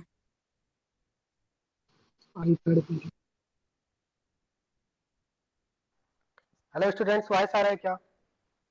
हाँ वॉइस सर। आ रहा है क्या? Yes, sir. Yes, sir. Okay wait. ठीक है, जब भी इस तरह से कोई फ्लक्चुएशन हो तो आप वेट करेंगे, ठीक है, लीव नहीं करना है आपको, नेट की प्रॉब्लम हो सकती है।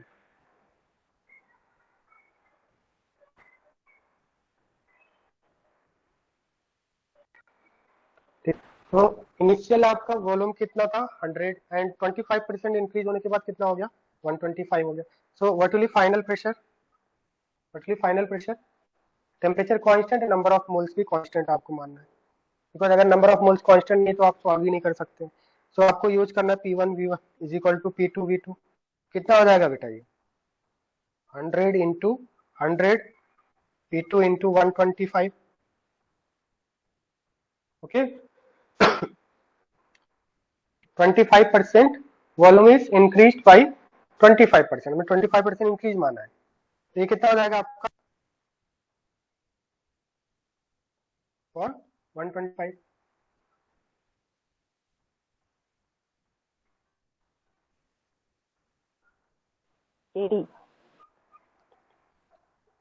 P2 कितना हो गया आपका 80। यहाँ पे वॉल्यूम क्या किया आपने, इंक्रीज किया, वॉल्यूम इंक्रीज किया तो प्रेशर क्या हो गया, ड्रॉप हो गया 80 से। तो परसेंट चेंज कितने आएगा, परसेंट चेंज इन प्रेशर आपको पूछा है, परसेंट चेंज इन प्रेशर। तो परसेंट चेंज का फॉर्मूला था change upon initial into 100, change upon initial into 100। Change कितने का हुआ 100 से 80 हो गया, चेंज कितने का हुआ बेटा 20 का, तो परसेंट चेंज कितना हो गया 20%। इसका मतलब अगर आपने वॉल्यूम को 25% इंक्रीज किया है तो प्रेशर में कितना ड्रॉप आया 20% का ड्रॉप आया। 20%। बात समझ में आया, क्लियर है? फर्स्ट क्वेश्चन Yes, समझ sir. में आ गया सभी को? अगर आपने वॉल्यूम को 25% इंक्रीज किया है तो प्रेशर में आपका 20% का ड्रॉप आएगा, volume increases pressure will decrease. तो इसी तरह से केस 2 कर सकते हैं क्या आप, अगर आपका वॉल्यूम डिक्रीज हो जाए 25% तो क्या आंसर आएगा, फाइंड इट। अगर आपका वॉल्यूम 25% डिक्रीज हो जाता है तो चेंज इन प्रेशर कितना आएगा, वॉल्यूम डिक्रीज होता है तो उस केस में क्या होगा, प्रेशर इंक्रीज होगा ना। बात समझ में आ रहा है या नहीं? अगर आपका हाँ सर। वॉल्यूम इंक्रीज हो रहा है तो प्रेशर इंक्रीज होगा, कितना इंक्रीज होगा निकालिए, find out, all of you find it. If the volume is decreased by 25%, pressure will increase to how much extent? Pressure will increase to how much extent? Sir क्या निकलना है? आपको क्या बोला है बेटा इसमें कि 25% का चेंज आ रहा है प्रेशर वॉल्यूम का, तो हमने पहला केस मान लिया वॉल्यूम इंक्रीज हो रहा है तो 100 से 125 हो गया। सेकंड केस ले लो वॉल्यूम डिक्रीज हो रहा है, डिक्रीज भी तो हो सकता है ना, चेंज का मतलब क्या है इंक्रीज और डिक्रीज, तो इंक्रीज वाला केस ले लिया हमने, अब डिक्रीज वाला सॉल्व कीजिए। नहीं समझ में आ रहा है? समझे सर। समझा सर, समझा। तो निकालो ना फिर, फाइंड इट, नोटबुक रखेंगे साथ में, ठीक है, सॉल्व कीजिए, सॉल्व कीजिए और बताइए आंसर क्या है।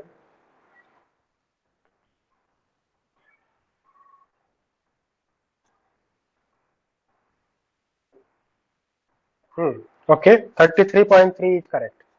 तो यहाँ पे देखिए, अगर केस 2 हमने ऐसा कर दिया, केस 2 में वॉल्यूम को डिक्रीज कर दिया, वॉल्यूम को डिक्रीज कर दिया 25%, तो V1 आपका 100 था, 25% डिक्रीज हो गया तो कितना बन जाएगा आपका 75। P1 कितना था, P1 तो 100 ही मानेंगे, परसेंट वाले सारे प्रॉब्लम में 100 मानेंगे।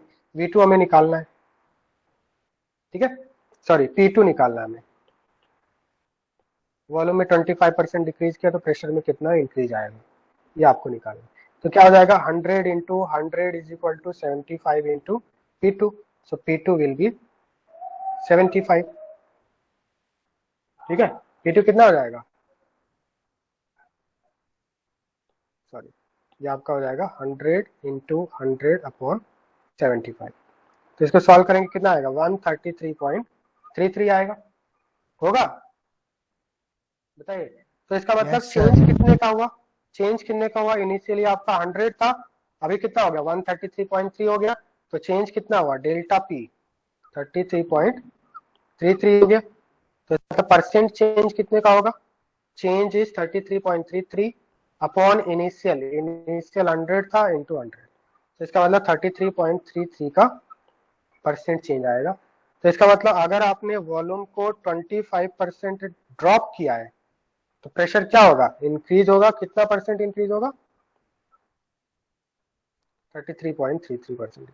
तो क्वेश्चन समझ में आ गया, Yes, sir. Yes, sir. हमने दोनों ही केसेस देख लिया, अगर आपने वॉल्यूम डिक्रीज किया है या फिर वॉल्यूम को प्रेशर को आपने इंक्रीज किया है।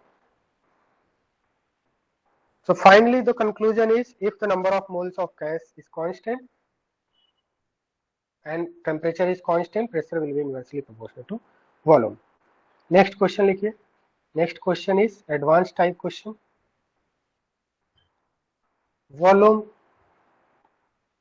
Volume of a gas cylinder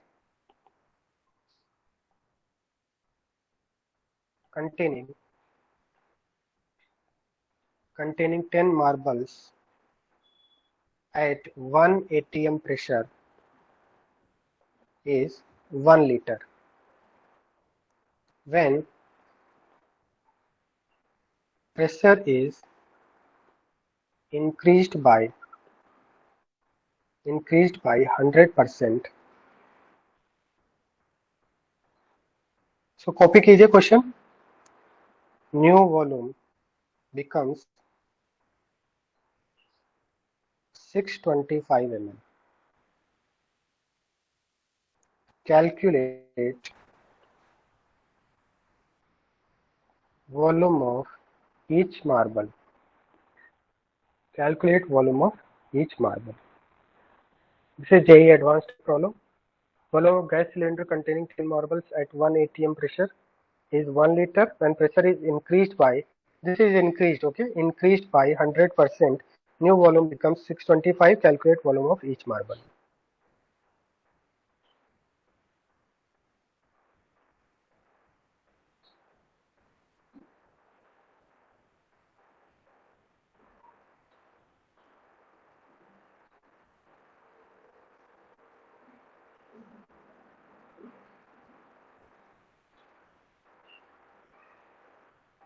question copy कर लिया सभी ने,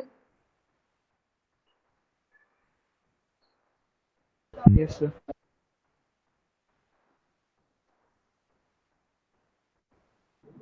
सॉल्व कीजिए और बताइए क्या आंसर आएगा।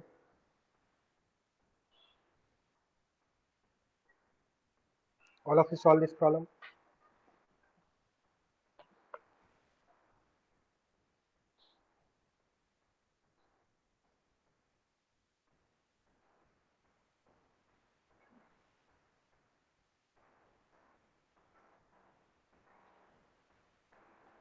तो बेटा इसमें क्या करना है, सबसे पहले तो आप डायग्राम बना लो। कोई स्टूडेंट का आंसर आया,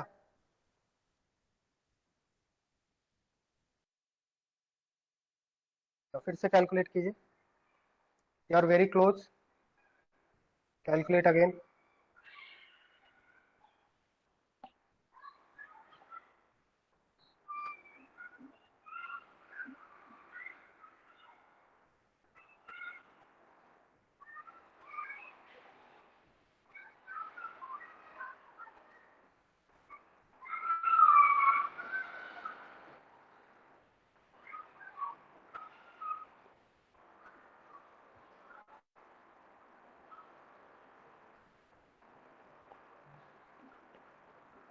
टेन मार्बल्स है,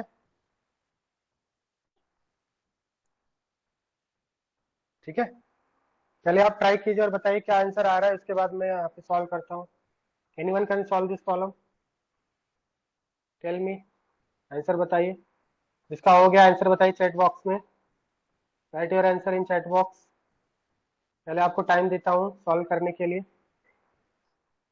नहीं 750 नहीं आएगा,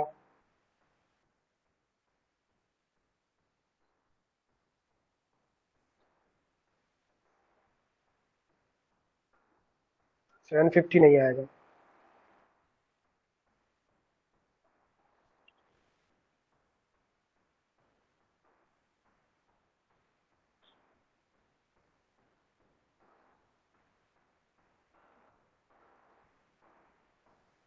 सॉल्व कर सकते हैं या फिर मैं बताऊं? बताइए, अगर नहीं सॉल्व कर पाएंगे तो मैं बताऊं, स्टार्ट करूं या फिर और टाइम चाहिए? बताइए, टाइम चाहिए या फिर मैं स्टार्ट करूं? अच्छा 2 मिनट। हाँ ठीक है, take your time.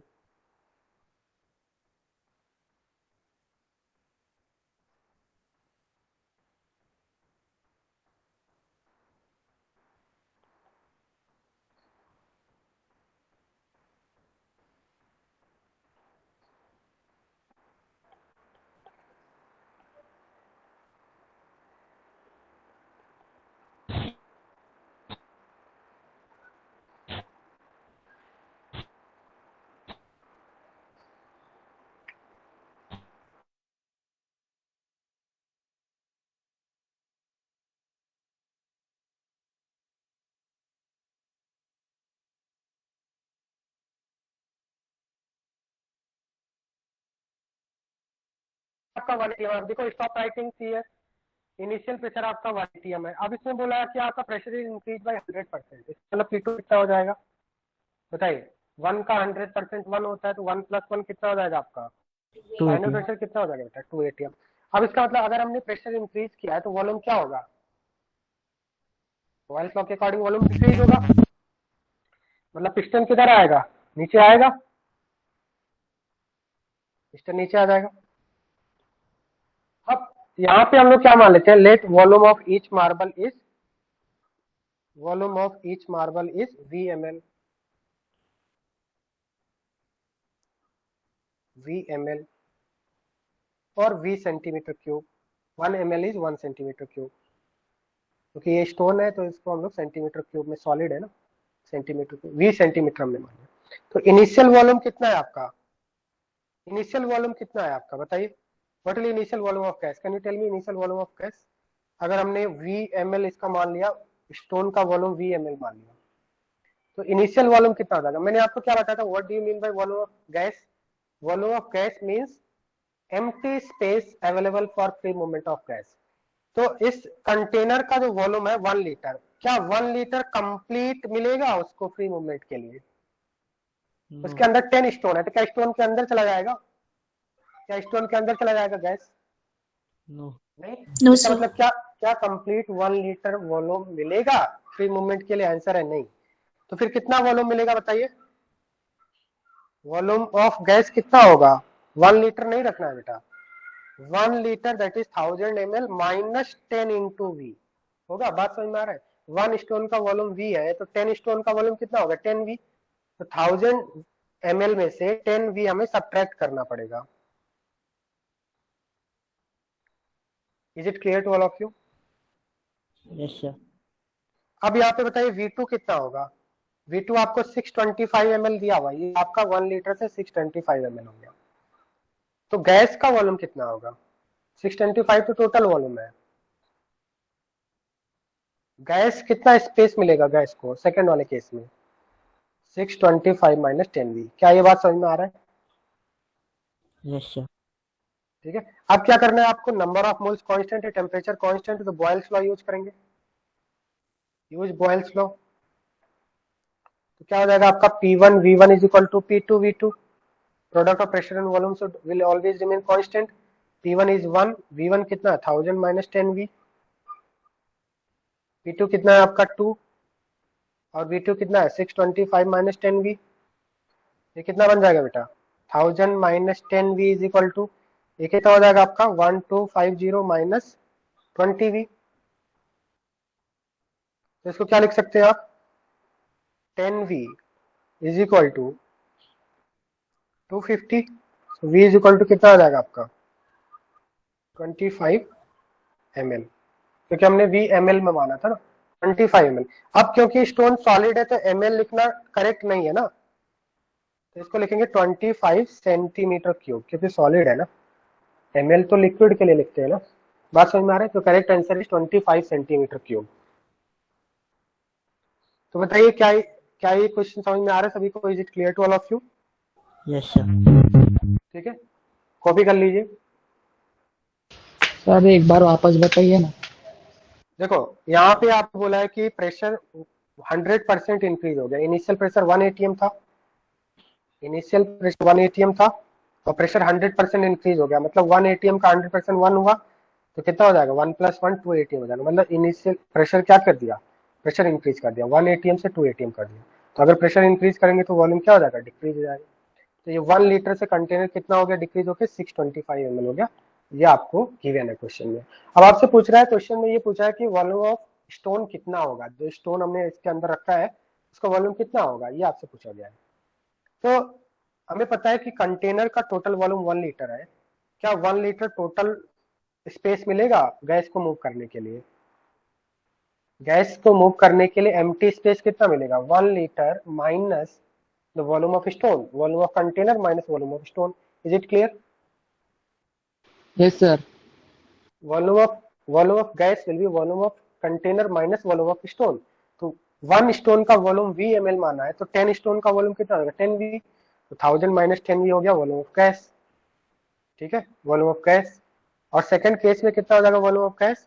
625 minus 10V। ये स्टोन का वॉल्यूम अभी आपको सब्ट्रैक्ट करना होगा, ये स्टोन का वॉल्यूम सब्ट्रैक्ट करना होगा। 625 माइनस 10। समझ में आ गया यहाँ तक? क्लियर है? Yes sir. इसके बाद क्या करेंगे? नंबर ऑफ मोल्स कांस्टेंट, तो P1 equal to P2 V2 apply कर देंगे। 1 इनिशियल आपका प्रेशर है, V1 यूज किया, P2 V2 यूज किया, यहाँ से V निकाल लिया 25 सेंटीमीटर के बाद। Clear? Yes sir.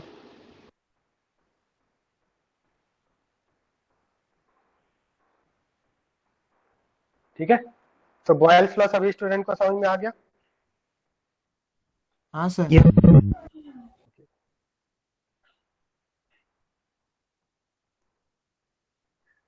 Sir copy करने दीजिए ना एंड वाला।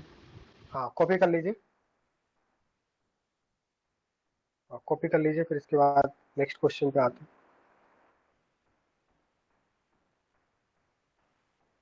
क्या आपको इक्वेशन ऑफ स्ट्रेट लाइन पढ़ाया गया मैथमेटिक्स में? सर आज ही स्ट्रेट लाइन चालू किया। आज स्ट्रेट लाइन चालू किया है, तो क्या उसमें कुछ पढ़ाया y equal to mx plus c? No sir अभी नहीं पढ़ाया गया है, क्योंकि उसका एप्लीकेशन है। अभी नहीं पढ़ाया गया क्या? बताइए, यस और नो? No sir.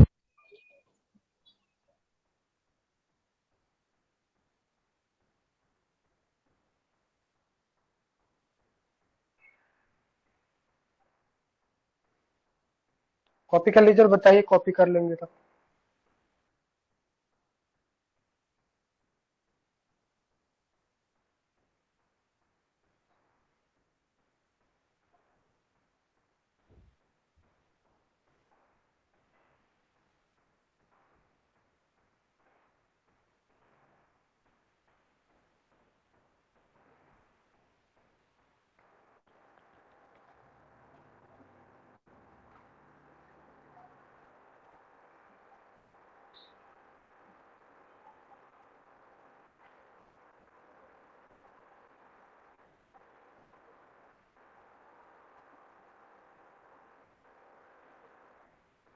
हो गया, कॉपी कर लिया क्या?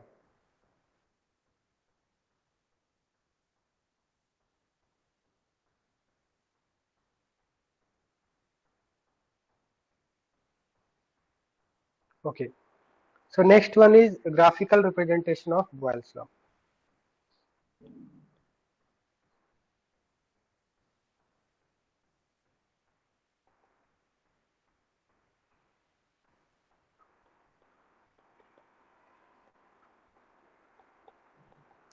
Graphical representation of Boyle's law। वैसे तो इसमें स्ट्रेट लाइन का इक्वेशन यूज होगा, बट आपको जब मैथमेटिक्स में पढ़ा दिया जाएगा उसके बाद में इसमें डिस्कस करूंगा। ठीक है, तो अभी तो हम लोग सिंपल ग्राफ ले लेते हैं। सपोज आपको P एंड 1/V में अगर ग्राफ बनाना है, ठीक है, P एंड 1/V में ग्राफ बनाना है, temperature is constant and number of moles is constant, तो आपका कैसा ग्राफ आएगा? इस टाइप का ग्राफ आएगा, बताइए। मैंने आपको क्या बताया था? P is inversely proportional to volume और P is directly proportional to 1/V, inversely proportional to volume and directly proportional to 1/V बोल सकते हैं। तो डायरेक्टली प्रोपोर्शनल का ग्राफ कैसे आता है? इस टाइप से, मतलब अगर 1/V इंक्रीज होगा, 1/V इंक्रीज होगा तो प्रेशर भी इंक्रीज हो रहा है। समझ में आ रहा है? Is it Yes, clear? sir. Suppose आपको P एंड V में ग्राफ बनाना है तो कैसा ग्राफ आएगा P एंड V में?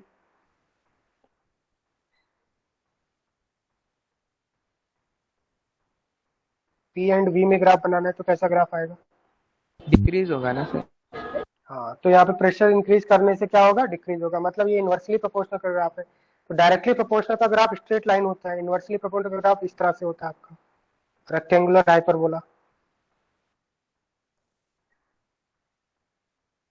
इस तरह से आएगा आपका, ठीक है। इनवर्सली प्रोपोर्शनल का ग्राफ हमेशा इस तरह से आएगा, क्योंकि आपका वॉल्यूम इंक्रीज करे तो प्रेशर क्या हो रहा है? ड्रॉप हो रहा है ना। समझ में आ रहा है ग्राफ से? वॉल्यूम इधर इंक्रीज कर रहा है तो प्रेशर क्या हो रहा है? ड्रॉप हो रहा है। अब इस जो ग्राफ यहाँ पे बनाया हमने, ये ग्राफ कब कौन से कंडीशन पे बनाया है? टेम्परेचर क्या होना चाहिए? कांस्टेंट होना चाहिए, एंड नंबर ऑफ मोल्स भी क्या कर रखा है? कांस्टेंट कर रखा है। अगर सपोज आपको ग्राफ बनाना है पीवी एंड पी में, तो किस टाइप का ग्राफ आएगा? पीवी एंड पी, बताइए, पीवी एंड पी में कैसा ग्राफ आएगा?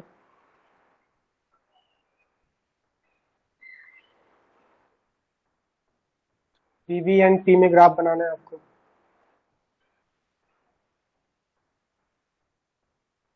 इस टाइप का ग्राफ आएगा, increasing, decreasing, constant.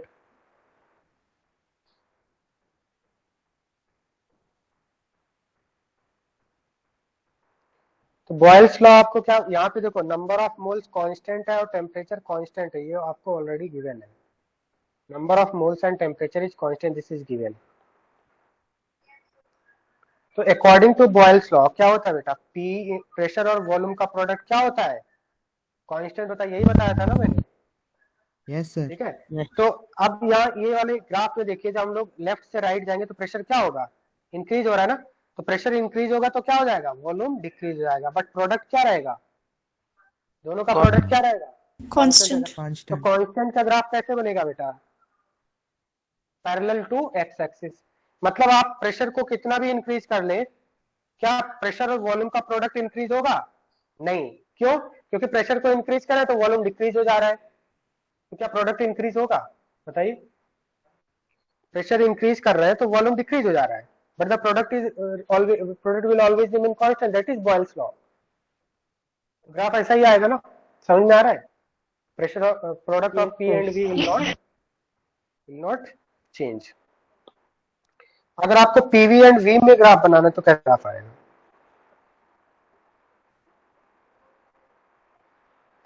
PV and V, X axis पे वॉल्यूम लिया है, पीवी एंड वी में ग्राफ, यहाँ पे भी नंबर ऑफ मोल्स कांस्टेंट रखा है, टेम्परेचर कांस्टेंट रखा है। तो इधर तो क्या किया था, जब हमने अगर इधर हमने प्रेशर को इंक्रीज किया, सपोज यहाँ पे हमने प्रेशर को इंक्रीज किया, वॉल्यूम डिक्रीज हो रहा था, बट प्रोडक्ट कांस्टेंट था। यहाँ पे हम लोग अगर लेफ्ट टू राइट जाएंगे तो क्या होगा? वॉल्यूम इंक्रीज करेंगे, वॉल्यूम इंक्रीज कर रहे हैं, और अगर वॉल्यूम इंक्रीज करेंगे, वॉल्यूम अगर आप इंक्रीज करोगे बेटा तो क्या होगा?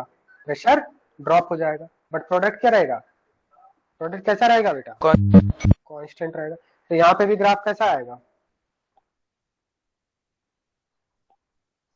क्या इस टाइप का ग्राफ में देखने को मिलेगा आपको? Parallel to X parallel to axis. तो product of pressure and volume will always remain constant, that is Boyle's law.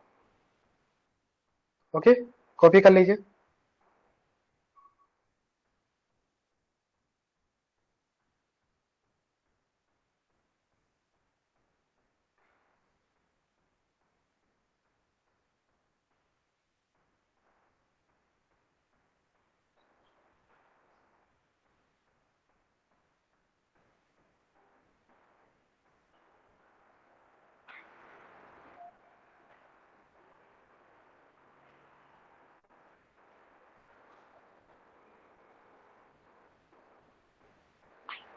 Copy कर लिया क्या?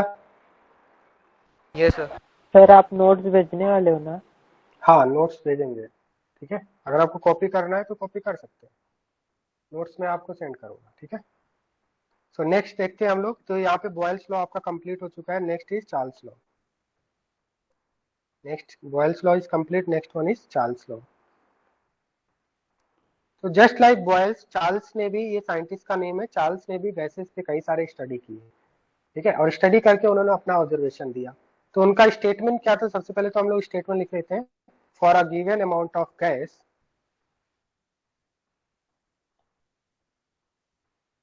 at constant pressure, volume of gas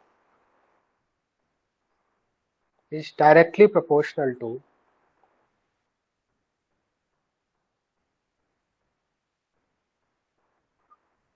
to its absolute temperature. Volume of gas is directly proportional to its absolute temperature. That means mathematical form क्या हो जाएगा? V is directly proportional to temperature. मतलब अगर आप temperature increase करते हैं तो gas expand करता है, वॉल्यूम इंक्रीज होगा गैस का। प्रोवाइडेड दैट, कंडीशन क्या यहाँ पे लगा रखा है? कंडीशन क्या लगा रखा है? नंबर ऑफ मोल्स कांस्टेंट होने चाहिए, और दूसरी कंडीशन क्या लगा रखा है बेटा? प्रेशर भी कांस्टेंट। मतलब अगर आपका नंबर ऑफ मोल्स और प्रेशर कांस्टेंट है तो वॉल्यूम टेम्परेचर इंक्रीज करने से वॉल्यूम इंक्रीज होगा। बात समझ में आ रहा है बेटा? टेम्परेचर इंक्रीज करने से वॉल्यूम इंक्रीज होगा। देखो यहाँ पे सपोज मान लिया हमने एक कंटेनर लिया है, पिस्टन फिटेड सिलेंडर लिया है इस तरह से। क्या ये एक्सपेरिमेंटली जस्टिफाइड है? प्रैक्टिकली क्या इसको प्रूव कर सकते हो आप? टेम्परेचर बढ़ाने से वॉल्यूम बढ़ेगा। सपोज मान लीजिए पिस्टन फिटेड सिलेंडर है, ऊपर मूवेबल पिस्टन लगा है, मतलब आपका वॉल्यूम इंक्रीज या डिक्रीज हो सकता है। इसके अंदर आपका कुछ वॉल्यूम है, गैस का कुछ वॉल्यूम है, ठीक है, अंदर गैस फील्ड है।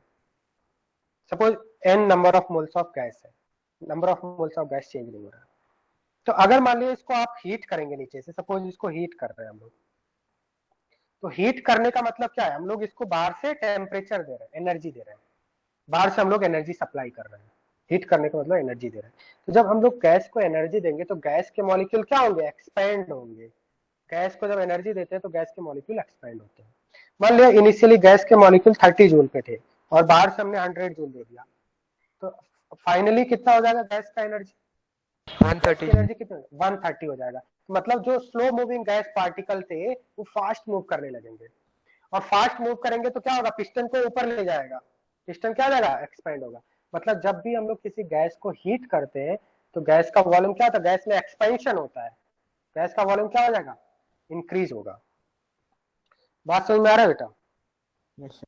हाँ सर। अगर हम गैस को हीट करेंगे तो गैस का एक्सपेंशन होगा, और ये क्या हो जाएगा? पिस्टन किधर जाएगा? ऊपर की तरफ जाएगा, पिस्टन विल राइज अप। तो यहाँ पे जो सिचुएशन हो जाएगा कुछ इस तरह से हो जाएगा, पिस्टन आपका ऊपर चला जाएगा, ठीक है। और सपोज मान लिया यहाँ पे तो हीट सप्लाई कर रहे हैं हम लोग, तो पिस्टन क्या हो गया? एक्सपेंशन हुआ। तो अगर हमने हीट सप्लाई किया तो यहाँ पे क्या हो रहा है? एक्सपेंशन हो रहा है। मतलब आपका क्या हो रहा है? टेम्परेचर बढ़ाने से वॉल्यूम क्या हो रहा है? इंक्रीज हो रहा है। This is called expansion of gas. अगर सपोज हमने ऐसा कर दिया, अगर कूलिंग करेंगे तो फिर क्या होगा? सपोज कोई हमने एक कंटेनर लिया है,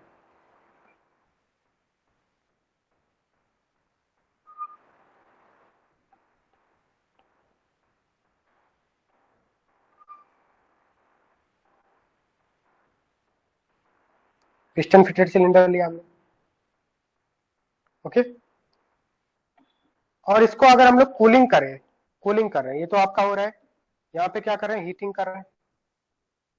अगर हमने कूलिंग किया मतलब टेम्परेचर ड्रॉप कर रहे हैं, टेम्परेचर ड्रॉप करेंगे तो क्या होगा? वॉल्यूम डिक्रीज होगा। क्यों? क्योंकि जब हम लोग टेम्परेचर ड्रॉप करते हैं तो गैस क्या होता है? कंप्रेस होता है।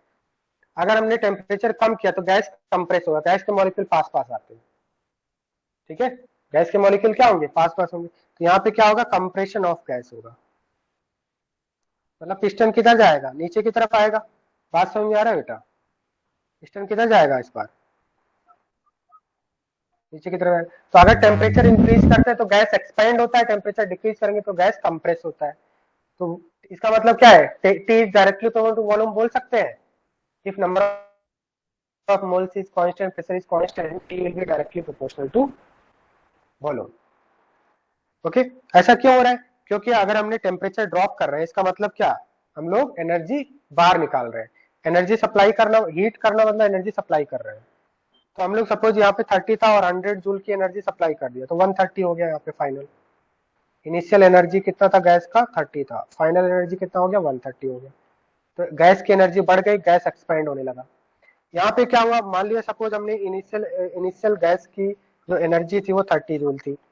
अब कूलिंग करने का मतलब एनर्जी कम कर रहे हैं हम लोग, ठीक है। तो E2 मान लिया सपोज हमने 10 जूल्स की एनर्जी बाहर निकाल दिया, यहाँ से 10 जूल्स की एनर्जी यहाँ से बाहर निकाल दिया। तो 10 जूल की एनर्जी बाहर निकाल दिया तो फाइनल एनर्जी कितनी हो जाएगी गैस की, 20। तो गैस के मॉलिक्यूल जो पहले आपका फास्ट मूविंग गैस के पार्टिकल थे वो स्लो मूव करने लगेंगे। जितनी ज्यादा एनर्जी होती है उतनी फास्ट मूव करते हैं गैस के मॉलिक्यूल, तो स्लो मूव करने लगेंगे। इसका मतलब क्या होगा, गैस कंप्रेस होगा और पिस्टन किधर चला जाएगा, नीचे आ जाएगा। बात समझ में आ रहा है बेटा। तो अगर आपने कूलिंग किया है तो कूलिंग करने से कंप्रेशन होता है और हीटिंग करने से एक्सपेंशन होता है, गैस एक्सपेंड होता है। So V is directly proportional to T, this is called Charles law. Volume of gas will be directly proportional to temperature. More the temperature, more will be the volume of gas. Absolute temperature का मतलब होता है temperature in kelvin. जब भी हम लोग temperature को kelvin में लिखते हैं तो उसको बोलते हैं एब्सोल्यूट टेम्परेचर। बात समझ में आ रहा है। तो यहाँ से हम लोग मैथमेटिकल एक्सप्रेशन क्या लिख सकते हैं, mathematical expression, since V is directly proportional to T, तो V इज इक्वल टू क्या लिख सकते हैं, K इंटू T लिख सकते हैं क्या, V is equal to K into T। और यहाँ पे जो प्रोपोर्शनलिटी कांस्टेंट है K, वो किस बात पे डिपेंड करेगा, K is dependent on temperature. देखो आपका PV is equal to NRT था, वहां से आप यहाँ पे देख सकते हैं। तो V एंड T में यहाँ पे हम लोग रिलेशन देख रहे हैं। तो बताइए यहाँ पे K की वैल्यू कितनी होगी, V upon T is equal to लिख सकते हैं NR by P, V upon T is equal to NR by P लिख सकते हैं। Yes sir. K की वैल्यू क्या होगा, यहाँ से हम लोग लिख सकते हैं, और K is equal to V upon T, तो V by T is equal to NR by P। That means V by T क्या है आपका, K है, K इज इक्वल टू क्या है, NR बाई P है। That means K is dependent on pressure and it is inversely proportional to pressure.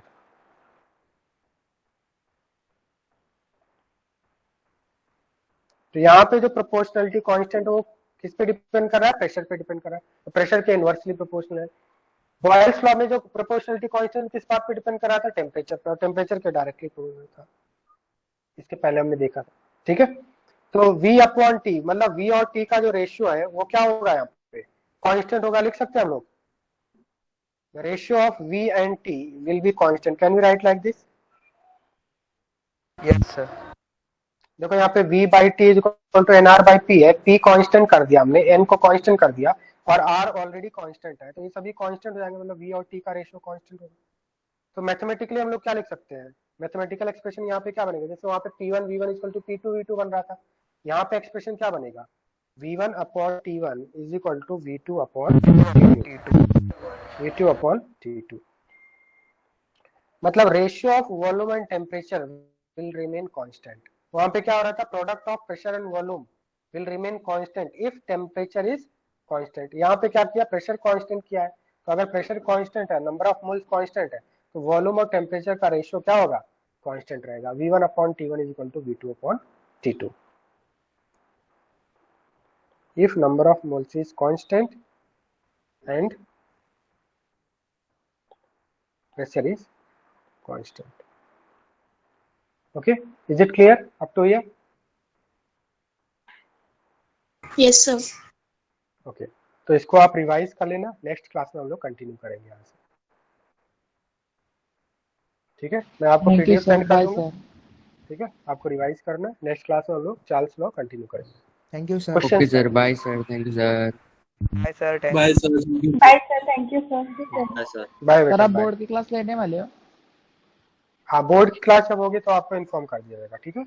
हाँ sir, board की class में सर आप थर्मोडायनेमिक्स सिखा देना। ओके ठीक है।